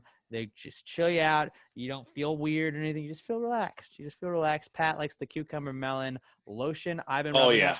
I got a bad ankle, and I think I fucked it up in soccer, and I've just never really fixed it yet. But I've been going to the chiropractor working on it, and I've been putting the lotion on it when I get back. And it fucking feels so much better after that lotion. It's magic. And again, do not eat the lotion. You will want to because it smells like a delicious yogurt. and it looks like a delicious yogurt. Does it not? It smells amazing.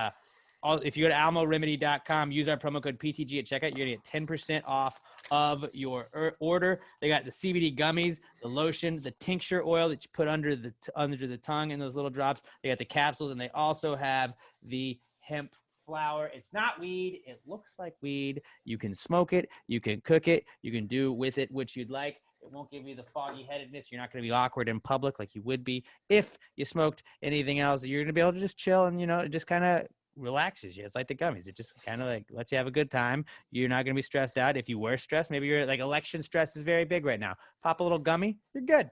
You'll chill out in about 30 minutes. You'll be, you're not a care in the world except how you want to go play some Among Us with your pals. And Almo Remedy CBD, the best CBD in the entire world.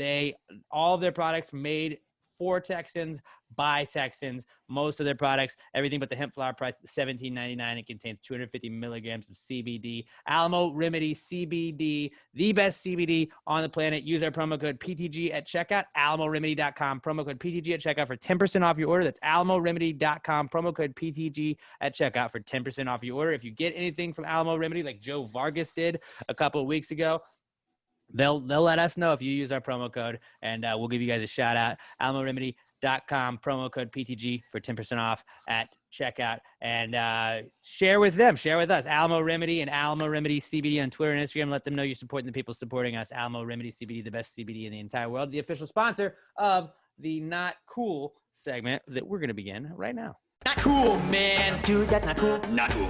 Not cool. Dude, that's not cool. Not cool, man. Dude, that's not cool. Not cool. Not cool. Dude, that's not cool. Not cool. Not cool.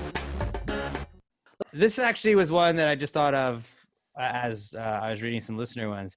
But I was at the grocery store I was at H-E-B on Saturday. I can't remember what I was picking up, but I just had a couple of things. And there were these two older ladies in front of me. They were not together, but they started kind of chatting because you had to do like the 6-foot spacing thing. And it was cute, like in line, because I was like, we were like 3-4 people back. And then like every time that like one of them would say something, the other one had to be like, now what? And they'd like lean forward, and like, it was kind of cute to watch them do that back and forth. And then I was like, oh, these sweet old ladies. And then they get up to the thing, and like at one point, one of the ladies was just like, now I've never done that with these. And she's explaining all of like whatever was in her cart that the other lady was advising her about, or telling her that she uses another brand. And like, instead of like, as like, you just put your stuff on the little, like the wheel, whatever the fucking conveyor belt. That's the word I was looking for. Instead of just putting your stuff on the conveyor belt, like she would stop when the other lady was talking to her and like have to like stop and like lean forward and listen. I was like, hey, do that while she's scanning it. Do that while she's scanning the groceries, because you're holding up everyone. Like everyone is being held up. And then the like lady just like took forever to do that. And then they go get it checked out, and then she writes a check. Oh, Like, check lady, which is an old lady thing to do. So I couldn't get mad, because I was like, you know what, Alex? It's an old woman. I'm not going to be upset. Then the other lady is in one of the like the scooters, like the scooter cart thing. And she was like, now, are y'all going to come get this? And I was like, what does she mean? And she meant like the cashier had to like come and like put all of her belongings on the conveyor belt. And I was like, I guess you could put them in, but I don't know. I'm not old. I gave her the benefit of the doubt. But then she's sitting in the thing at the end when she's like getting ready to pay, and she's like, where is the nearest GNC? And the guy probably be like, she's a sweet old lady. I don't want to be a dick. He's like, I don't know. And she's like, well, can you find out? And so he like, ma'am, I am not the information desk. He pulls out his phone. And I was just like, what is going on? Where it was like, I thought I was just going to get some stuff, be in and out in like 5-10 minutes. I was in fucking line for like 20 minutes with these ladies, like going back and forth. And I was just like, I'm not going to be mad. I shouldn't be mad. But it was just one of those like, this is not cool, man. I could have gotten in any other line and I would have been out of here. Am I being pranked? That was Where's sort of Ashton like, I was like, Kutcher? and I was like, if you're the dude that blows up on the older ladies, then like you're a real dick. If it was like a guy my age, I don't feel that bad. I'd be like, hey, come on, let's go faster, buddy. What are we doing? But like, being an older lady, I was just like, I'm not gonna be that guy that like harasses her. I'm like, hey, ma'am, hurry the fuck up. Like, I didn't want to be that guy. So I just kind of let it go. And then, like, the guy looked up where the nearest GNC was. So then she had to pull out her purse or her little thing and write it down on it was a whole thing. It was a whole thing. And it was just like, I just wanted to check out. I had like 6 things. I had 6 things. I feel like we could get this stuff. Hey, old lady, let's go. But then we had like, when you have people in other lines, that, like, you're like, oh, that guy was way behind me in line, and that guy's gone. That's the worst. This guy's leaving now. Damn it! I saw that guy walking in when I was getting in line. This guy's fuck. This is the worst line. It was just like, there's 8 lines. Sometimes you pick the worst one. I picked the worst one. But shout out to me for like not getting angry That's at why I like ladies self-checkout. publicly. Yeah, I was about to say, I think this is partly Alex's fault because he refuses to go to self-checkout because he doesn't get a discount. Yeah, I for shouldn't using have to it. do the work of an employee without getting compensated for it. Oh, I see. I'm one of those that like I might pay an extra. Like if it was like 10 cents to use self-checkout, I would fucking do it. The one that I was at, I'm like, oh, I don't have to see self-checkout another fucks human. up anytime. And I think I was getting Southern Star. It was where I found my low calorie IPA. And so like you have to buy beer and like then you have to scan it and then they have to come and check your ID anyways. And it's like, that's one more step where I can just be in the line and be like, bleep, bleep, bleep, bleep, ID here, done. All right, later. Instead of like, all right, please show ID to cashier. I'm like, where are you? Where? Oh, I always Hello? make sure that when I'm walking up, I'm like, right here. I Look at me. have booze. This is alcohol. Booze. I have this. Plus, like, I shop at such like weird times of day. I don't know what it is that like whenever I go, it's usually like there'll be like 15 self-checkout spots. I'm the only one in it. So Which it's is just me and cool. the person standing there. I'm like, cool. A lot of people like self-checkout at like the HEB So, I mean, I that still do. I go to, but it'll be like a longer line to get into the self-checkout one. I'm like, I'm not going to stand in line to then do work. I will not do Yeah. that. No. Oh, yeah. If there's lines, 100%, I'm just getting in. Like, And also, regular. self-checkout to me, it's like if I have more than like 3 bags, I feel like that's a lot of work because like then you have the whole like I gotta balance the weight here. It's got to be like if it's a 3-bagger, I can do it. If it's a beer and another 2 bags, I can do that. But like when you have to start like loading, it's like please place all of your items back on the thing. I'm like I did. I have it. It's in the cart. Stop yelling at me, screen. Certain times I won't. Like if I'm doing a decent amount of shopping, of course I'm not going to go in there. Like if I'm buying tuna, there's no way in hell I'm scanning 12 tuna cans. I'm going to a regular one where they can just scan it and then tap it. That was when I worked at a grocery store. That was my favorite thing when people bought multiple stuff. You're like, bleep, bleep, bleep, bleep, bleep. You have, I like figured out exactly where the barcode was, and I felt like a fucking G. You're just like, got it, Yeah, got but it, got no, it, perfect, but perfect, now- perfect. You can enter amounts after you scan something. Yeah, I was like 15, so fuck it. I don't know if that's probably been. This added. was literally half a probably lifetime around then. ago for you. It's probably added around then, but whatever. Holy shit, that was half a lifetime ago. I know. I was thinking about that. I was like, I've been working for half of my life now. These are the days of our lives. I'm 31 now, so I've had more of my life where I have been working. than You when I have geriatric not been fuck. working. That's pretty crazy.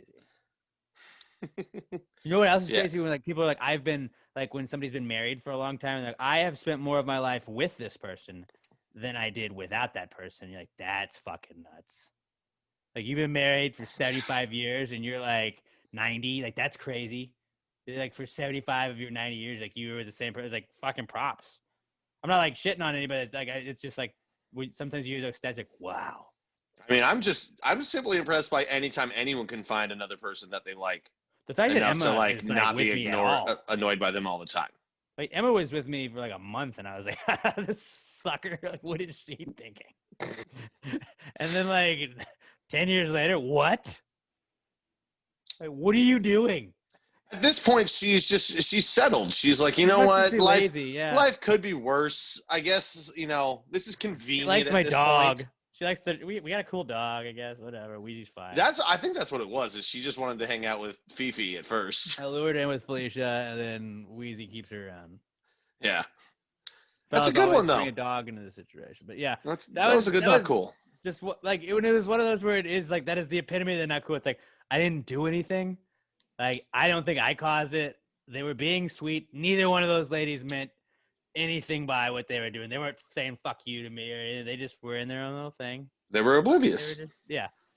My other not cool is bad officiating. We sort of touched on it earlier, where there. Oh, I'm with you on that. The Giants 2-point conversion that was the no call. I understand if you don't call that, but they also called basically those exact same things all game on the Giants defense. And then it was the one time that it happened the other way around. It was like if Brady throws that ball and the Giants defender does that, guarantee you that flag stays. Yeah, in the Packers game, same fucking thing, except much worse. 4th and like 12, throw the ball to Robert Tonyan late in the game, inside Vikings territory. The defender had his arm wrapped around him and hit his other arms enough to where it turned his body and the ball hit him in the back. And the refs threw the flag and then picked it up like, no, there's no flag. I don't even think they ever threw the flag. It was the most egregious pass interference I've ever seen in my life. Bad officiating. Fuck it. And then now, like, this has happened a lot lately, and I did watch a lot of Red Zone on Sunday because the Giants didn't play till Monday. The Texans didn't play on Sunday either. And I'm getting all worked up. I feel like I saw, like, 3 on Sunday or maybe 2 on Sunday, and at least, like, on the Giants game, it happened to Logan Ryan where it's like a running back lowers his head, and it's a helmet. It's called helmet to helmet because it's either, like, a blow to the head of the runner, the guy with the ball, or it ends up being helmet to helmet, even though it wasn't initiated by the defender. And it's like, if a running back runs his head into my head when my head is lowered trying to tackle him, that is the running back's fault. I didn't lead with my head. Logan Ryan led with his fucking shoulder, and it just happened that what's-his-face was fucking lowering his head into it. And it's like, that's a fucking tackle. That's how you're taught to tackle. And I'm all for player safety. If you lead with the helmet, if you try and do that, like if that is how you go into a hit, yes, that's a penalty. But like to just like because you've already committed and the other guy lowers his helmet, like if you really had somebody that like just doesn't give a fuck, like they should just run headfirst into everything. Like that's what all I would do now. Like I'm just gonna get concussed every game, whatever. Like that's fucking 15 yards. Let's do it. It's ridiculous. At some point, we've got to like just accept that there's a certain level of danger that you're accepting for the millions of dollars you're being paid. And I understand the like, you can't look at every call. Thousands of dollars. You can't overturn every call, but I think like you can look at targeting. You can look at targeting like, was there intent to injure? Was he doing that intentionally? I think they have to be able to go back and look at calls like that and be like, no, that was initiated by the runner.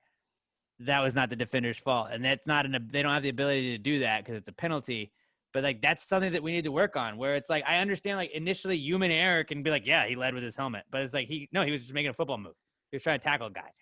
That's sometimes how it goes when people are wearing helmets and their heads are moving around, you know, that happens. Yeah. But no, like bad officiating. This is the first weekend in 8 weeks of the NFL season so far that like, I was really pissed with officiating. I'm not saying there haven't been other questionable calls or whatever, but like I was legit like angry with officiating in multiple games, not just the Giants game. So fuck easy that peasy, buddy. Then I have another one, and my final one is my apartments are under new management now, so it's just like weird, inconvenient changes that they're doing. I don't like that. I like everything the same. Like we paid through this online portal that we had to do when we couldn't put checks in the mailbox thing anymore because of COVID. So you had to pay online, and then we paid online, but then we got new management and they're like, hey, you haven't paid your rent. We're like, yeah, we did. Paid it here. Like, oh, we don't do that anymore. I was like, so it's a whole thing. Then So what happened to the money? We got back and then we gave it to them, but it was just like, it was a whole thing where it was just like, no, rent has been paid, but we're doing this. And then like you have to put a pet deposit down, but then you have to pay pet rent. And I've already had a thing on pet rent where I'm like, you do one or the other. I pay per month for the pet to live there. Cause I don't know if you know this, my dog doesn't have a job. Most dogs don't. Most dogs don't have jobs. So pet rent kind of is an asshole move. And if I had to put a pet deposit down and I have to pay pet rent, then whatever the pet rent is, like say it's $25. Weezy should fuck up $25 worth of shit that I get fixed just pro bono. Oh yeah, you should definitely just let her poop in the complex now and not pick it up. But it's like no, if that were the case though, then like my deposit gets ripped too. It's like no. The deposit is the either the like $350 you put down or whatever it is when you move in, or you can take it in these small payments of pet rent. Like you should do one or the other. And that's just the whole thing. And then they also sent this thing like it's like they're so excited to be like managing a new property, and they're like, we have these events, and they always do those at like apartment places where it's like, cool, we're gonna have these events and no one's gonna go to them. And then they'll probably stop in like a couple months, and like, but they're on that like, we have a Halloween bash and we do this and we're doing this and we're doing this and we just put these air freshener things in the elevators, and it's like these are kind of cool things. I understand this stuff, but then they sent this other stuff that was like, all right, well, now we have some ideas for adding new amenities. Like, what about like a massage area where you could go and you could pay for massages, and we could have a masseuse on staff that would be in whatever like the wellness center is, and like they would build something and like that would happen. I was like, no, I know how this works, and you just charge us more for rent so you can pay for the fucking masseuse guy. I don't want to do this.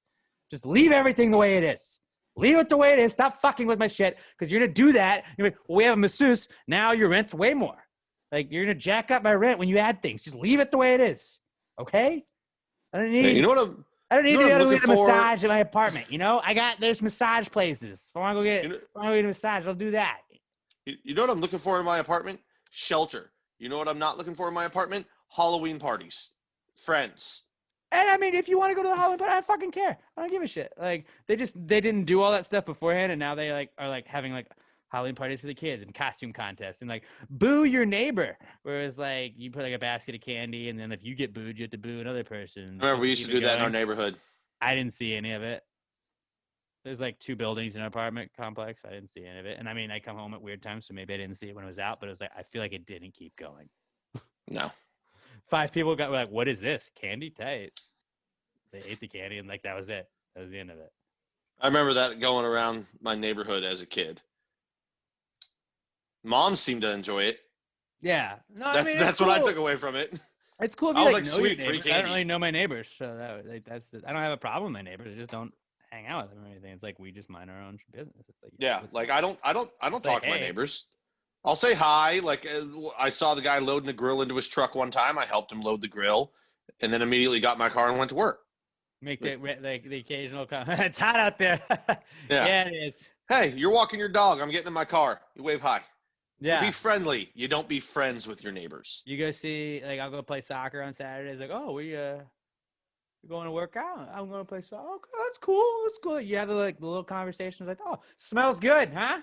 Canes. Love raising canes. Just little comments on the elevator. I don't start the conversation, but if somebody engages, I'm not the guy that will. Yeah, I'll talk to you for 8 seconds. I just try.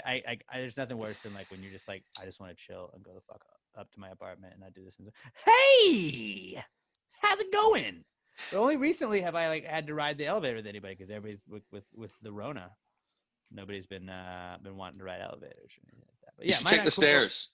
Just I usually do check the stairs, but like you have to like take a separate set of stairs to get to the main set of stairs if you're in the garage. That's true. So yeah, just changes like the new management in the apartment. Like they mean well.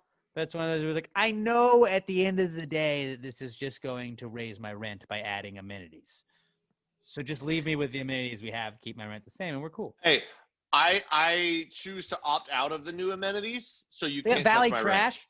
Our son, Skylar Lester, was talking about Valley Trash, and you can't opt out. We have a fucking trash chute on like all of the floors. Like at my old apartment, there was a dumpster that you had to walk really far to. It was kind of a pain in the ass. So having the Valley Trash was nice.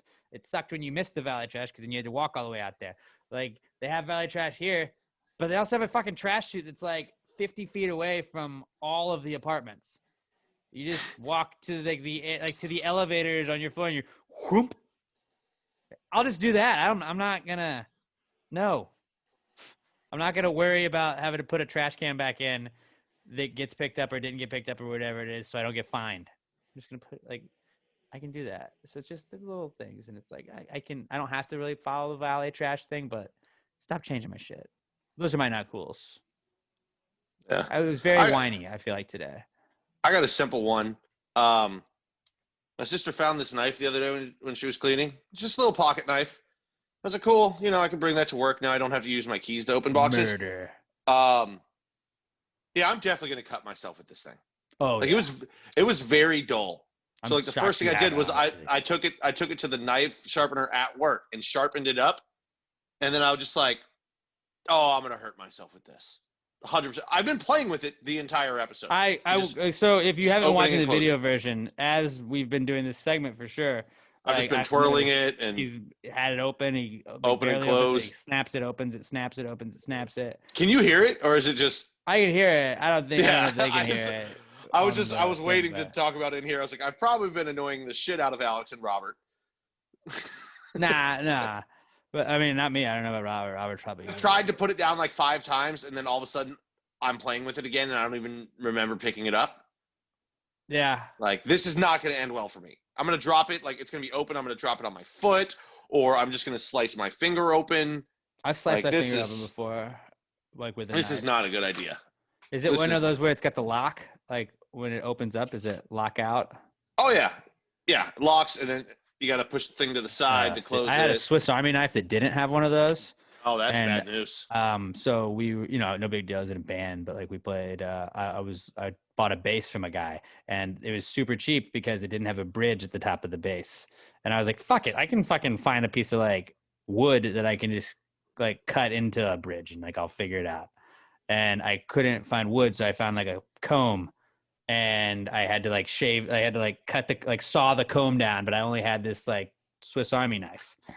And then I was like, nah, this is taking too long. So I was just going to try and like stab into it and like just like spin it until it like cut in half. And it like closed right on my finger and just started like gushing blood like right here on the knuckle. And it was terrible. And then like I couldn't like close my finger for a week, and I played football then in high school. And then I had to tell the coach like, oh, a knife cut my finger and I can't like catch anything because it could bust the stitches. And like, I was Also, like, because you just couldn't catch anything. I caught things. 0 drops. Herpes. 0 drops. No herpes. I didn't catch that. Fortunately enough. But Dodge that bullet. I remember telling my coach like, yeah, so I got stitches in my finger and I can't like play because if I catch a ball or anything, like it could bust the stitches. And like just the look of like just what a bitch. Like that was basically the look No, that's fine, Middleton. You can sit out, whatever. Yeah, I'm just gonna go sit over there by myself. Just get over there and stop talking to me, kid. Just leave me the fuck alone. Robert, what is your not cool, buddy? Are you gonna cut yourself this week? You got any sharp objects or anything like that? No, not near me. Let's get No, but so mine's a really dumb one. I have this candle here, and it lights in a way that just completely leaves the wick. I mean, not the wick, the wax, like on the side of the candle. So Ooh. there's just a whole bunch there. I don't know if you could even see it. You can definitely see it. But I get what you're saying anyways, because like that does bug the fuck out of me where it's like it's not aesthetic. That's the word I'm looking for. Right. Like, why are you here? Did you burn it long the first time you ever lit it? Did I do what? So apparently, I'm not a candle expert, but I try and play one at home. You're supposed to, the first time you light a candle, it's supposed to be lit for like, sometimes people say like the longest time it's lit ever, because it's got to burn to get like a nice like start. And if you start a candle and it doesn't burn all the way down, that's how you can sometimes get the like uneven burns where it's got to like crater right for it then to be able to like burn evenly, because then it gets the same evenly distributed amount of heat. So I think that like if you like started a candle and then like you're like, I'm gonna light this candle up, and then I gotta run to the store, and you blow the candle out, then it may fuck it up. Although the logic of that has always confused me. That's just what I've heard people say, where it's like when somebody's like, yeah, if you cut your hair a lot, then it grows back faster. It's like, I don't know if that's true at all, or if somebody just told me that forever and I believe it, because it's like, I don't know how that works. I don't like, why wouldn't like eventually if it was hot enough, it would just melt everything, right? So it wouldn't matter. Yeah, apparently you're also supposed to cut the wick the first time you use it to like 1/4 of an inch or something. Yeah, okay. How many I don't times do do you that. get to buy the part where like you're at the bottom of the candle and then it just drowns in the wax? And it's like, if I Yeah. cut the wick, then that's already drowned. I'm saving wax. Yeah, I don't buy it. It's But- big candle companies trying to get you. So they get you. But yeah, now there's a whole bunch of wax that's gonna go unused and it's uneven. It just doesn't look nice. To Why me. don't you take a spoon and dip it out in there and just like shave it off the edge so then it's laying there. So next time you light the candle, it'll melt it evenly. Because I think then it would be taller than the wick. It's gone to the point there's no return. It's just, Okay, why don't you just scoop it out So then? quite a situation. Yeah, but then I have to go get a spoon from like the house. And then dude, come have you back ever in tried to get here. wax off of stuff? In Yeah, a it's fit not of fun. rage, I've flipped a table that happened to have a candle on it one time, and we don't need to discuss why. But I did, and then I have wood floors, so trying to get wax up off of wood floors, that fucking sucks. That fucking sucks. Little life hack though, if you ever spill wax on a couch or anything like that, just go get paper towels and an iron, hold it down there, it heats it up a little bit, makes it a little bit easier to peel off. Because if you don't, you're gonna have to get like a knife and just like scratch off all the little wax, and then there's the little like wax residue. It's the worst. It still won't go away. It's terrible. And yeah, wax is one of the worst. Like people that get wax like poured onto them, I would assume it comes off of skin a little bit easier than it does like solid surfaces. But like one, ow, and two, like it just seems like a lot of cleanup. Seem to know a lot about getting wax off. I have spilled wax before. My friend Dinah Powers, she was like, if you have wax on your couch, you use the iron, it helps get it up. And it was on my rug too. And the rug, you hold it down over the thing, use the paper towel, it works. Also, if you ever like break a glass in your kitchen or anything like that, you know how you like, if you drop a wine glass or whatever, you can step on the glass later on. And you can't ever get all of it up. Use bread, kind of sweep it around your floor because it uses all the little like particles in the bread. Will get the glass to stick to that better than a paper towel would. You seem like the wax authority. I feel like everyone Wax now, authoritarian. when you think of wax off, think of Alex. Hashtag Wask Alex. And You're not getting my wax off me like double no. entendre here at oh, all. I gotcha. I was not addressing it. The so that whole you didn't time get I the was trying to think of satisfaction. ways to actually get to say Alex wax off. And I couldn't You think took of a little sentence. pause. Robert and couldn't I think were of a talking, and sentence you could tell structure. you were like writing down notes. Pat was trying to figure out some joke. I was working on my my set at the Chuckle Hut right there. And this was his magnum opus that he came up with.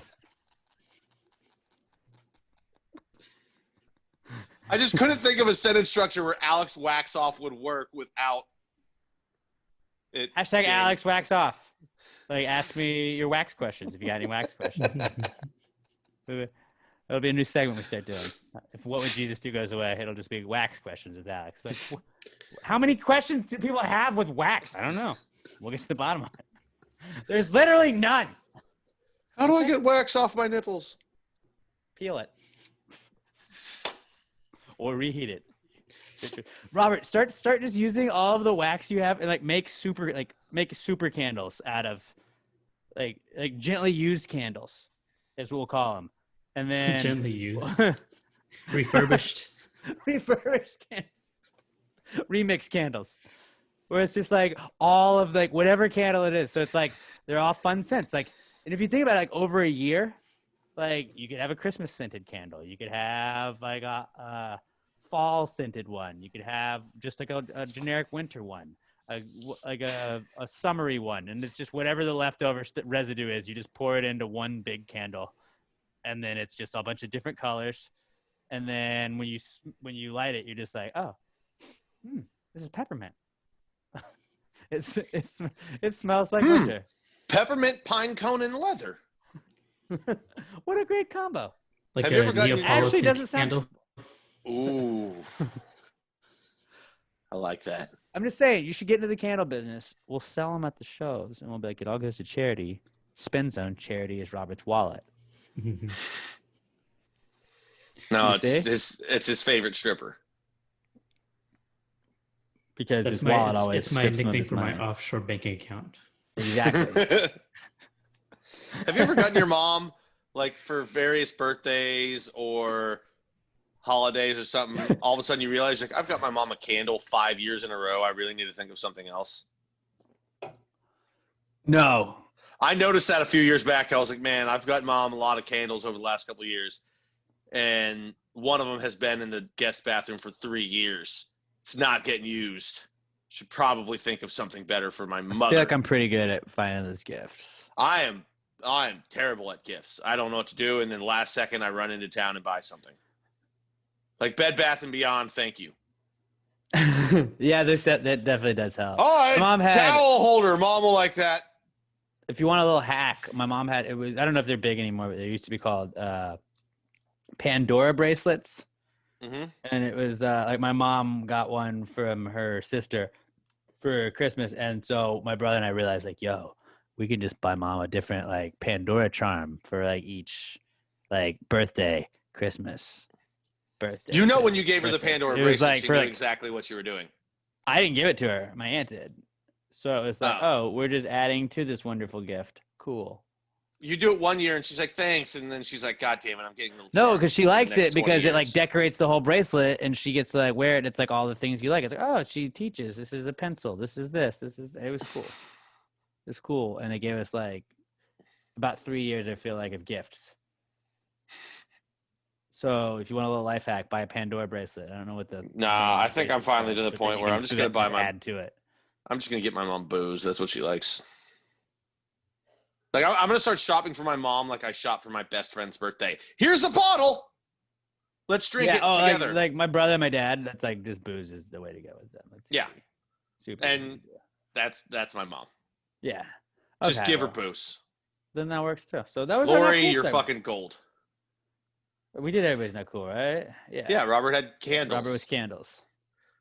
I had Okay. how I'm gonna cut myself and bleed out, and you Mhm. hate And old women. I don't. I'm patient with old women. I'm a kind. You hate guy. blossoming friendships between people, between octogenarians.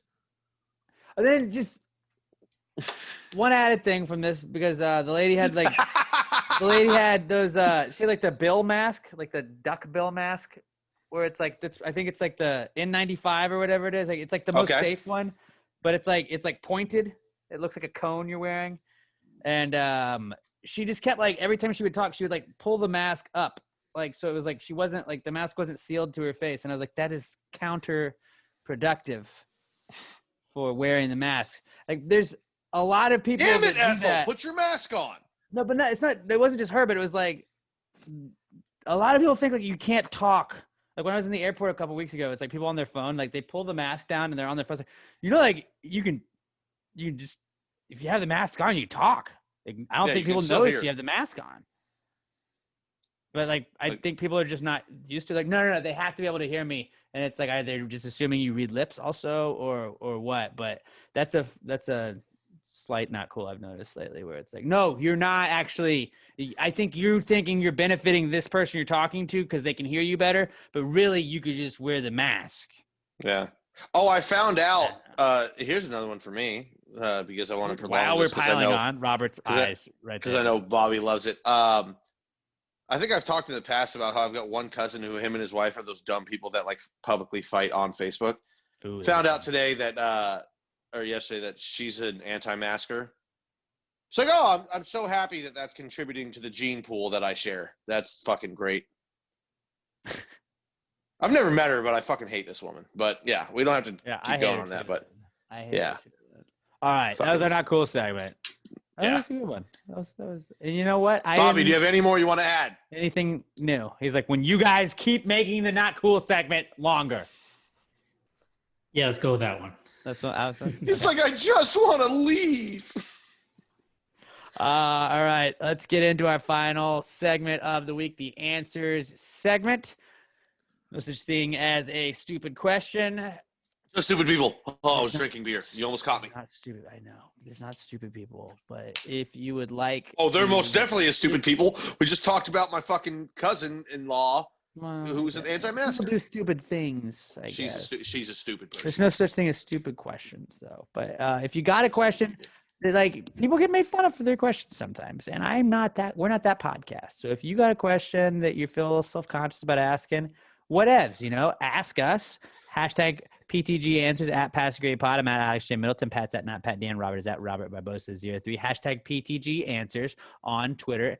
Answers at PassiveGradePod.com if you'd like to email them to us, although we do look at Twitter first. That's the main way we get our answers questions. Send them in to us. We're going to get to the bottom of them. If it's a high thought, something you thought of while in the shower, I get my best ideas in the shower. I get my best ideas in the shower for sure. That's where my color idea kind of came in the shower after I was working on Photoshop, and I was like, oh, I don't think there's a new color. So yeah, sometimes those are the best ones. And if you something you see online that you just want to hear our opinions on, hit us up. Hashtag PTG Answers at Passive Grade Pod. This is the answer segment brought to you by Little M Air Fresheners. My favorite air fresheners, your favorite air fresheners, America's favorite air fresheners, littlemshop.com. If you spend $10 or more on Little M Air Fresheners, you're going to get free shipping. I don't know what else I got to tell you guys. David Ruiz, shout out to him. He loaded up on like 20 air fresheners last week. I think Joe Vargas also did. So shout out to the two of you guys. That was fucking awesome of y'all. 20 air fresheners, it's a fuckload. And like you're good for like 2 years probably. They got awesome stuff. They got keychains they're doing now. They got stickers. They got all kinds of stuff for everyone, but they do have the best damn air fresheners in the world. littlemshop.com, littlemshop.com for the best air fresheners that you can find. Everybody's got those baby back bitch trees. Those trees just kill trees by chopping them down to make air fresheners. Little M Air Fresheners plants trees by throwing out bird seed every time that they make a shipment. So eventually one of them probably turns into a tree. And if so facto, then they are helping the environment. Those little trees are hurting them. So don't hurt the environment. Help it with Little M Air Fresheners, the best air fresheners on the planet. littlemshop.com, littlemshop.com, at Little M Shop on Twitter, at Little M Tweets on Twitter, at Little M Shop on Instagram. Tag them if you get any of their stuff. Let them know you're supporting the people supporting Passive Grade Podcast. Let them know you heard about them on Passive Grade Podcast. And go check out Little M Air Fresheners, littlemshop.com, littlemshop.com, the best air fresheners on the planet. Let's get into the answers segment. Well, if you just answered the question, why don't you just answer the question? Be honest, no big deal. Yeah, answer the question. Don't change the subject, just answer the fucking question.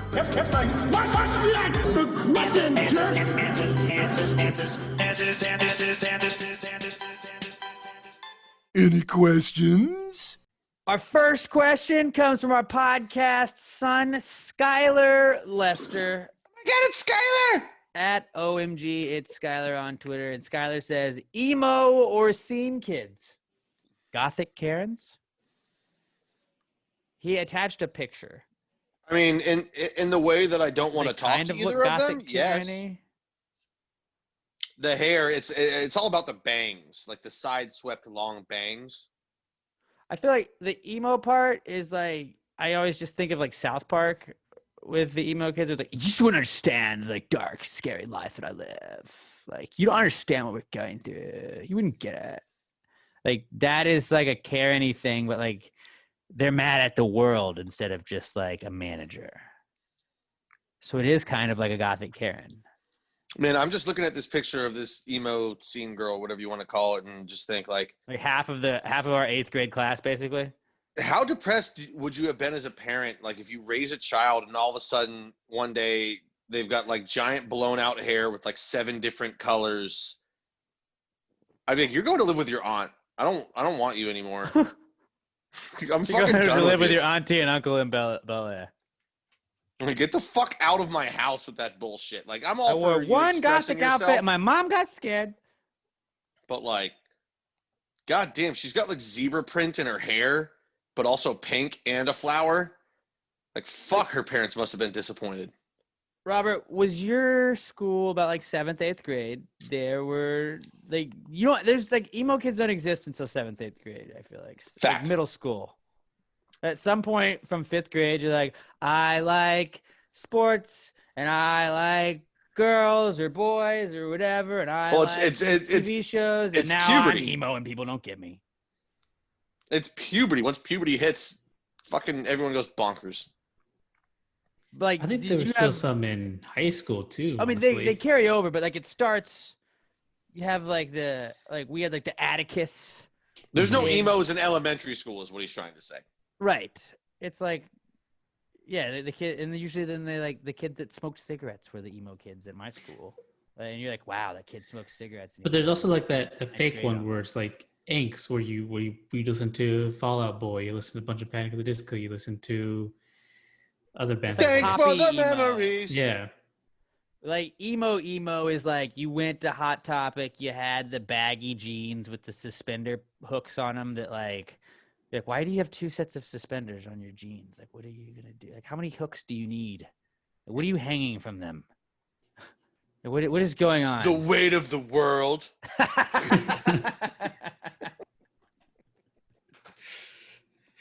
That might be it, honestly. that I might be more proud of that joke than anything I've ever said. Oh God. But like then you have emo kids that kind of go into high school, and then I guess there's people that are emo for life or whatever. But like I'm not hating that. It's just like I don't know. They do seem like gothic Karens. Yeah, especially in hair. They're unhappy, but as children, you don't know how to even express yourself, or you're shy. So you just you dress weird and you act out in that way. That's Karens yell at management because they don't know how to properly process their feelings like as an adult. Karens, I guess. Yeah, it's just people that don't know how to process their emotions. I just like y'all can all picture. I feel like we all can picture the exact same. Like this is the girl in high school or middle school that we all went to school with. I feel like if you are between the ages of 34 and Robert Wood, how old are you? I'm 25.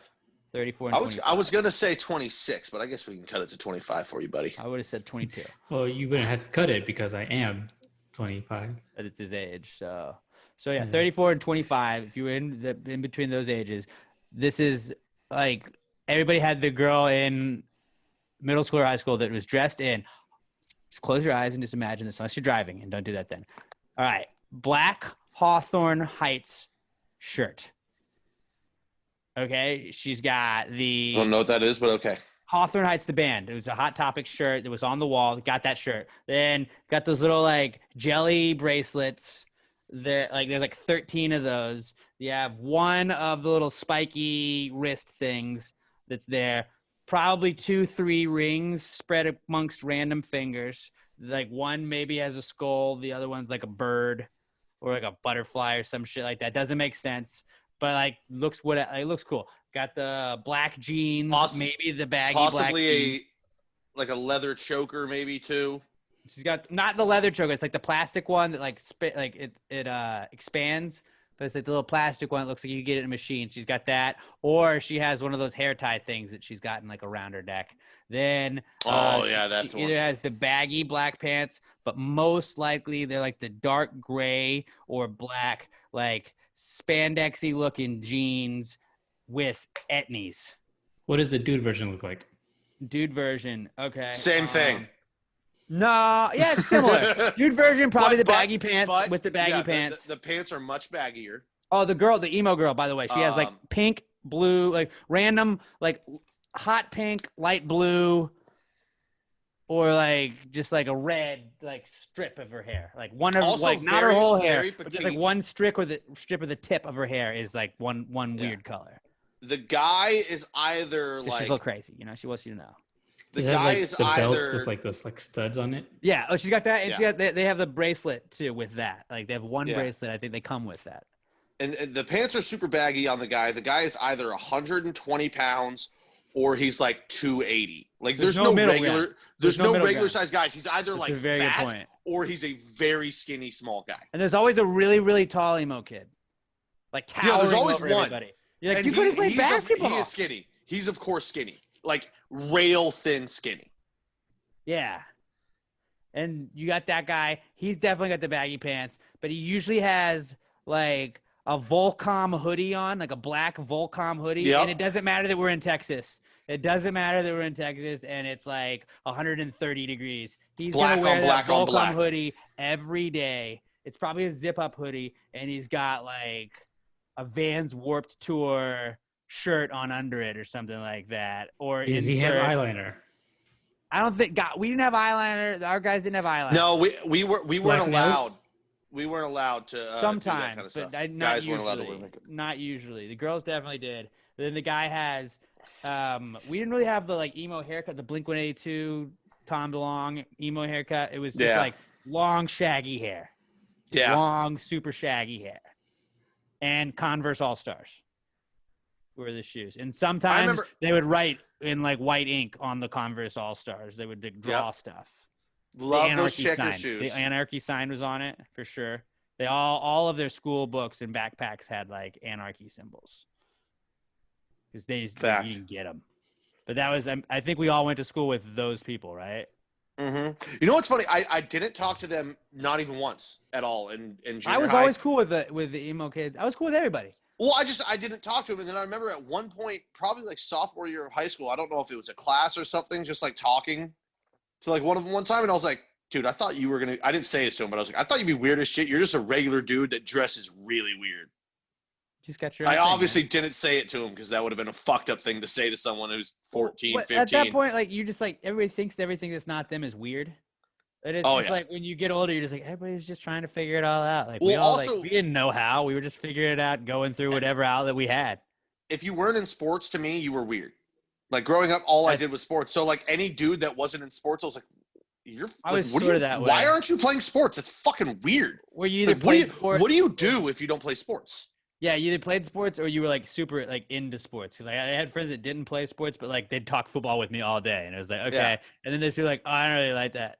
Then you had the weird like fucking John Joffrey, like fucking played Rice football. Doesn't give a fuck. He didn't know who the fuck was in the Super Bowl one year when we were doing the podcast, and he was like, the Panthers. And I was like, yeah, you barely knew one of the teams in the Super Bowl. Like what? He's like, I just don't care. And I was like, all right, these people just don't care. But growing up, I was like, that was weird because that was what consumed my life. I just assumed it consumed everybody else's life, and then believe it or not, I just didn't know what you would think the same way. It didn't compute to me because I was like, what do you spend your time doing if you're not playing sports? So emo scene kids, are they gothic Karens? I think no. I would say yes in the fact that they're just but they can be cool though. They're children that don't know how to express their emotions, so they dress out like physically, whereas Karens don't know how to express their emotions, so they act out to managers. They just yell at managers. Yeah, they're both people that just aren't sure how to express themselves, and it manifests in very different ways. Robert, you be the tiebreaker in this one then. But also, one key way that they both share is their hair. I don't think so. They're not. Okay, that's fair. Karens are already gone. Karen's already gone. There's no coming back for them. Emo scene kids, they can still grow out of. Actually, that is a good point because Karens are bad people. The final and form. As I just explained, they're not bad kids. They're just different than I was. Like in Pokemon. Probably most of them are probably better people than I was. In Pokemon, the original 151. Let's just go with that. Yeah, OG. You have an Eevee. All right, Eevee, you can give him the stone. You can turn him into Vaporeon. You can turn him into whatever. Flareon, and Jolteon. Those are the ones. But like the Karen is like if there was another one that was just like Bitchporeon or Bitcheon, and it's like you can just be kind of a cunt, or you could turn into one of the other ones. And like the Eevee is like the emo scene kids are like the Eevee at that stage where it's like they just haven't realized what they want to be yet. You've been exposed to the cunt stone. The cunt stone would turn you into a Karen, yeah. Bitchporeon. I love that. And that's how we tied it into Pokemon. Cool. We're going everywhere today. Todd Voss at as_scene_by_TV. He played a little Among Us with me the other day. Todd says, is watermelon green or red? And are bananas yellow or off-white? Whoa. Wait. The melon's red, but the watermelon's green. Well, I mean, you're talking about the rind versus the fruit. I think you have to go. I think when you look at the fruit. No, you know you got to. You look at a watermelon patch is just all green, right? I think banana's yellow. As much as in my head, I want to say you got to go with the color of the fruit, but I think you actually have to go with the color of when you pick it In the wild. in the wild. So it's green and yellow are the answers. Also green and green, depending Because- on what you know kind what? of banana Because you're looking for. The rind is the color, or I mean, it is part of the fruit. It's the fruit. It grows out of the rind, correct? So I mean, I don't know. If I that's would true, but I would whatever. say that Seems wall right. back there is white. If I cut it open, there's boards that are, brown wood, but I wouldn't say it's brown. I would say the wall is white, not what it's on the inside. Right. Y'all feel? I feel that. Yeah. I feel that. Yeah, that was a good question, though. It really made me think of that for a second. Watermelons are green, though. I'm proud of myself on that one. I tracked that logically and thought it through. It's very rare that happens with us. Yeah. So shout out to us for being Shout out logical. me. Yeah, I'm gonna pat myself on the back there. Josh Posados at Josh_Posados on Twitter says, you know how parents talk to their unborn child while in the womb? Would it be weird if I did the same thing to my ball sack? I mean, I would just be impressed if you're that flexible to get that close, because most people yeah, you gotta be pretty flexible. people will lean down towards it, or the guy will put his head on. Well, I don't know. Is she also going to talk to your balls? Because Could be women easier just for talk. her. Women just talk to it while rubbing it. You got to rub your balls while you're doing it, but she can just put her head against your balls and talk to them like guys do to the belly. Huh. Well, actually, you know what? This all depends on at what point of or at what stage do you think life begins? Which we probably don't need to get into. No, we don't. I'm just saying for your own personal use. When you think life Robert's begins, then you face can talk to it. for a second. He's like, "Oh no, are we about to?" Robert's raising his hand. It looks like he has some very strong feelings on this. Strong feelings, maybe let's move on. Yeah, I strongly think we need to find another question. I wish it wasn't, but yeah, it's weird to talk to your ball sack. I don't know. I kind of like it. I kind of like the idea. Because really, that's like going to a race. That's like going to one of those 5Ks, and you're just rooting on everybody that's getting ready to start because you don't know who's going to win. You know who's going to be the kid. You just know that they're all the kid could be in there. Well, you don't want to show favorites. You guys all got this. Go get it. You got this. You don't want to show favorites. So if you're going to talk to one, you got to talk to them all. And I don't know if you know this about sperm. There's a whole lot of them in your nuts. There's a lot of them. At least then you're just talking to one, maybe two, maybe even three kids at a time. Your balls, you're talking to hundreds of thousands of potential children. Of jealous fucking children. Don't talk to them. You don't want to play favorites. And that's a lot of people you got to talk to. And who wants to talk to that? It's a lot of talking, yeah. Okay, that was a good question though, Josh. At Josh_Posados. Real good question. I am enjoying this. Guess who's back for the second week in a row?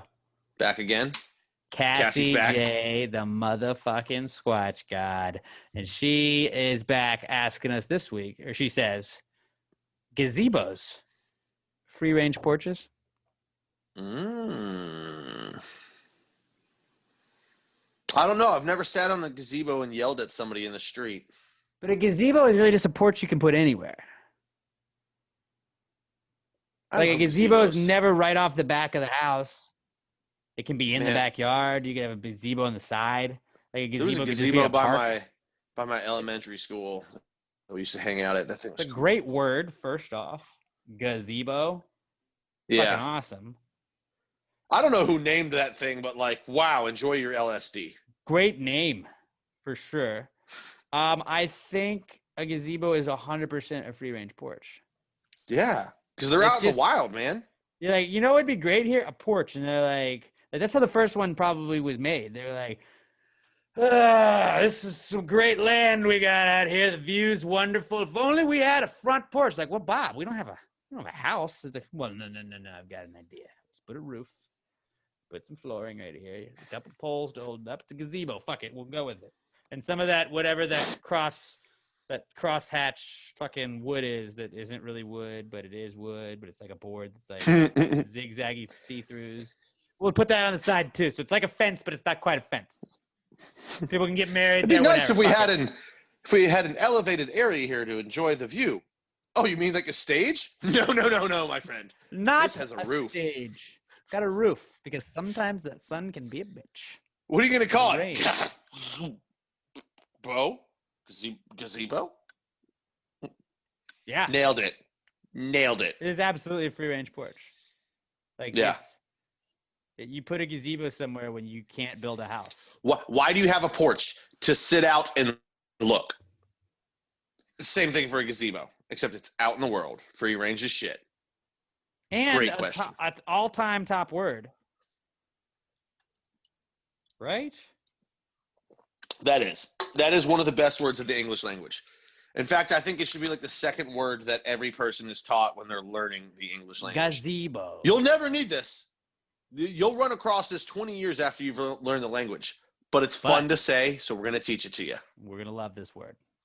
Gazebos. That's what's up. All right. Our final question of the week comes from our girl Danielle Weston at Danny_Weston. And she says, if you could install an observation deck anywhere, where would it be and why? Like an observation deck? Like a crow's nest? Yeah, it's just something that, just somewhere that it's perched up a little bit so you have a view. I'm thinking that I would like an install observation deck like in Chicago where it's like the clear floor thing where it's like, oh, I'm floating over Chicago. I think I would install mine right above the Bears practice field so I could just sit there and shit talk the Bears all day. You fucking suck! That's what I'd use mine for. I would use mine to troll someone. I'd go the Bears or maybe the Yankees. But I think the Bears would be a good one. They less likely of being able to shoot baseballs up at you with bats. Plus, Nick Foles could throw balls at me all day. He'd never hit me. He's not gonna hit you. The kickers won't reach you either. I'm trying to think if there's just a specific. Ooh, maybe above Michael Moore's front door. So every time he leaves, I can be, hey, fat ass, fuck you. I don't know, Robert. Do you have any ideas? What are yours? I'm trying to think of just somebody that I really have I can't think of anything. Yeah, I have no idea. Like, what do I want to observe? Just because Alex went sports, so I'm thinking maybe like at Minute Maid Park. But they have like that's like fucking the Crawford boxes and is an observation deck, right? Right. Exactly. I like that the first place my brain went to was, how can I use this to hurt somebody else's feelings? I'm not surprised. I'm not surprised, am I? Like, I don't think anybody here is surprised by it. Right above Pornhub Studios. Yeah, that'd be cool. I've got a balcony view of porn. Ooh, observation deck in a casino behind the dealer. So, like, we could alternate, like, playing cards and be like, it's this. No, I'm pretty sure they'd catch that. No, but it didn't say, like, it's an invisible observation deck. That's the added thing that I didn't say yet. It's invisible. So you can't see it. Oh, man. I don't know. Just where would be a great place to heckle? I think that's what would be the most fun about an observation deck is just heckling people where they couldn't do anything about it. I have no clue. This is a hard one. This is very difficult. Dude, no, here's one. Now I can't think of anything but sports. Here's one. Okay. Where is it? South Africa, like on Shark Week every year. It's called breaching, where the sharks, they like put the fake seals above water and the sharks jump up and do that. Like an observation deck where you were like about able to like look down at that, but like they couldn't get to you. Like that'd be fucking sweet.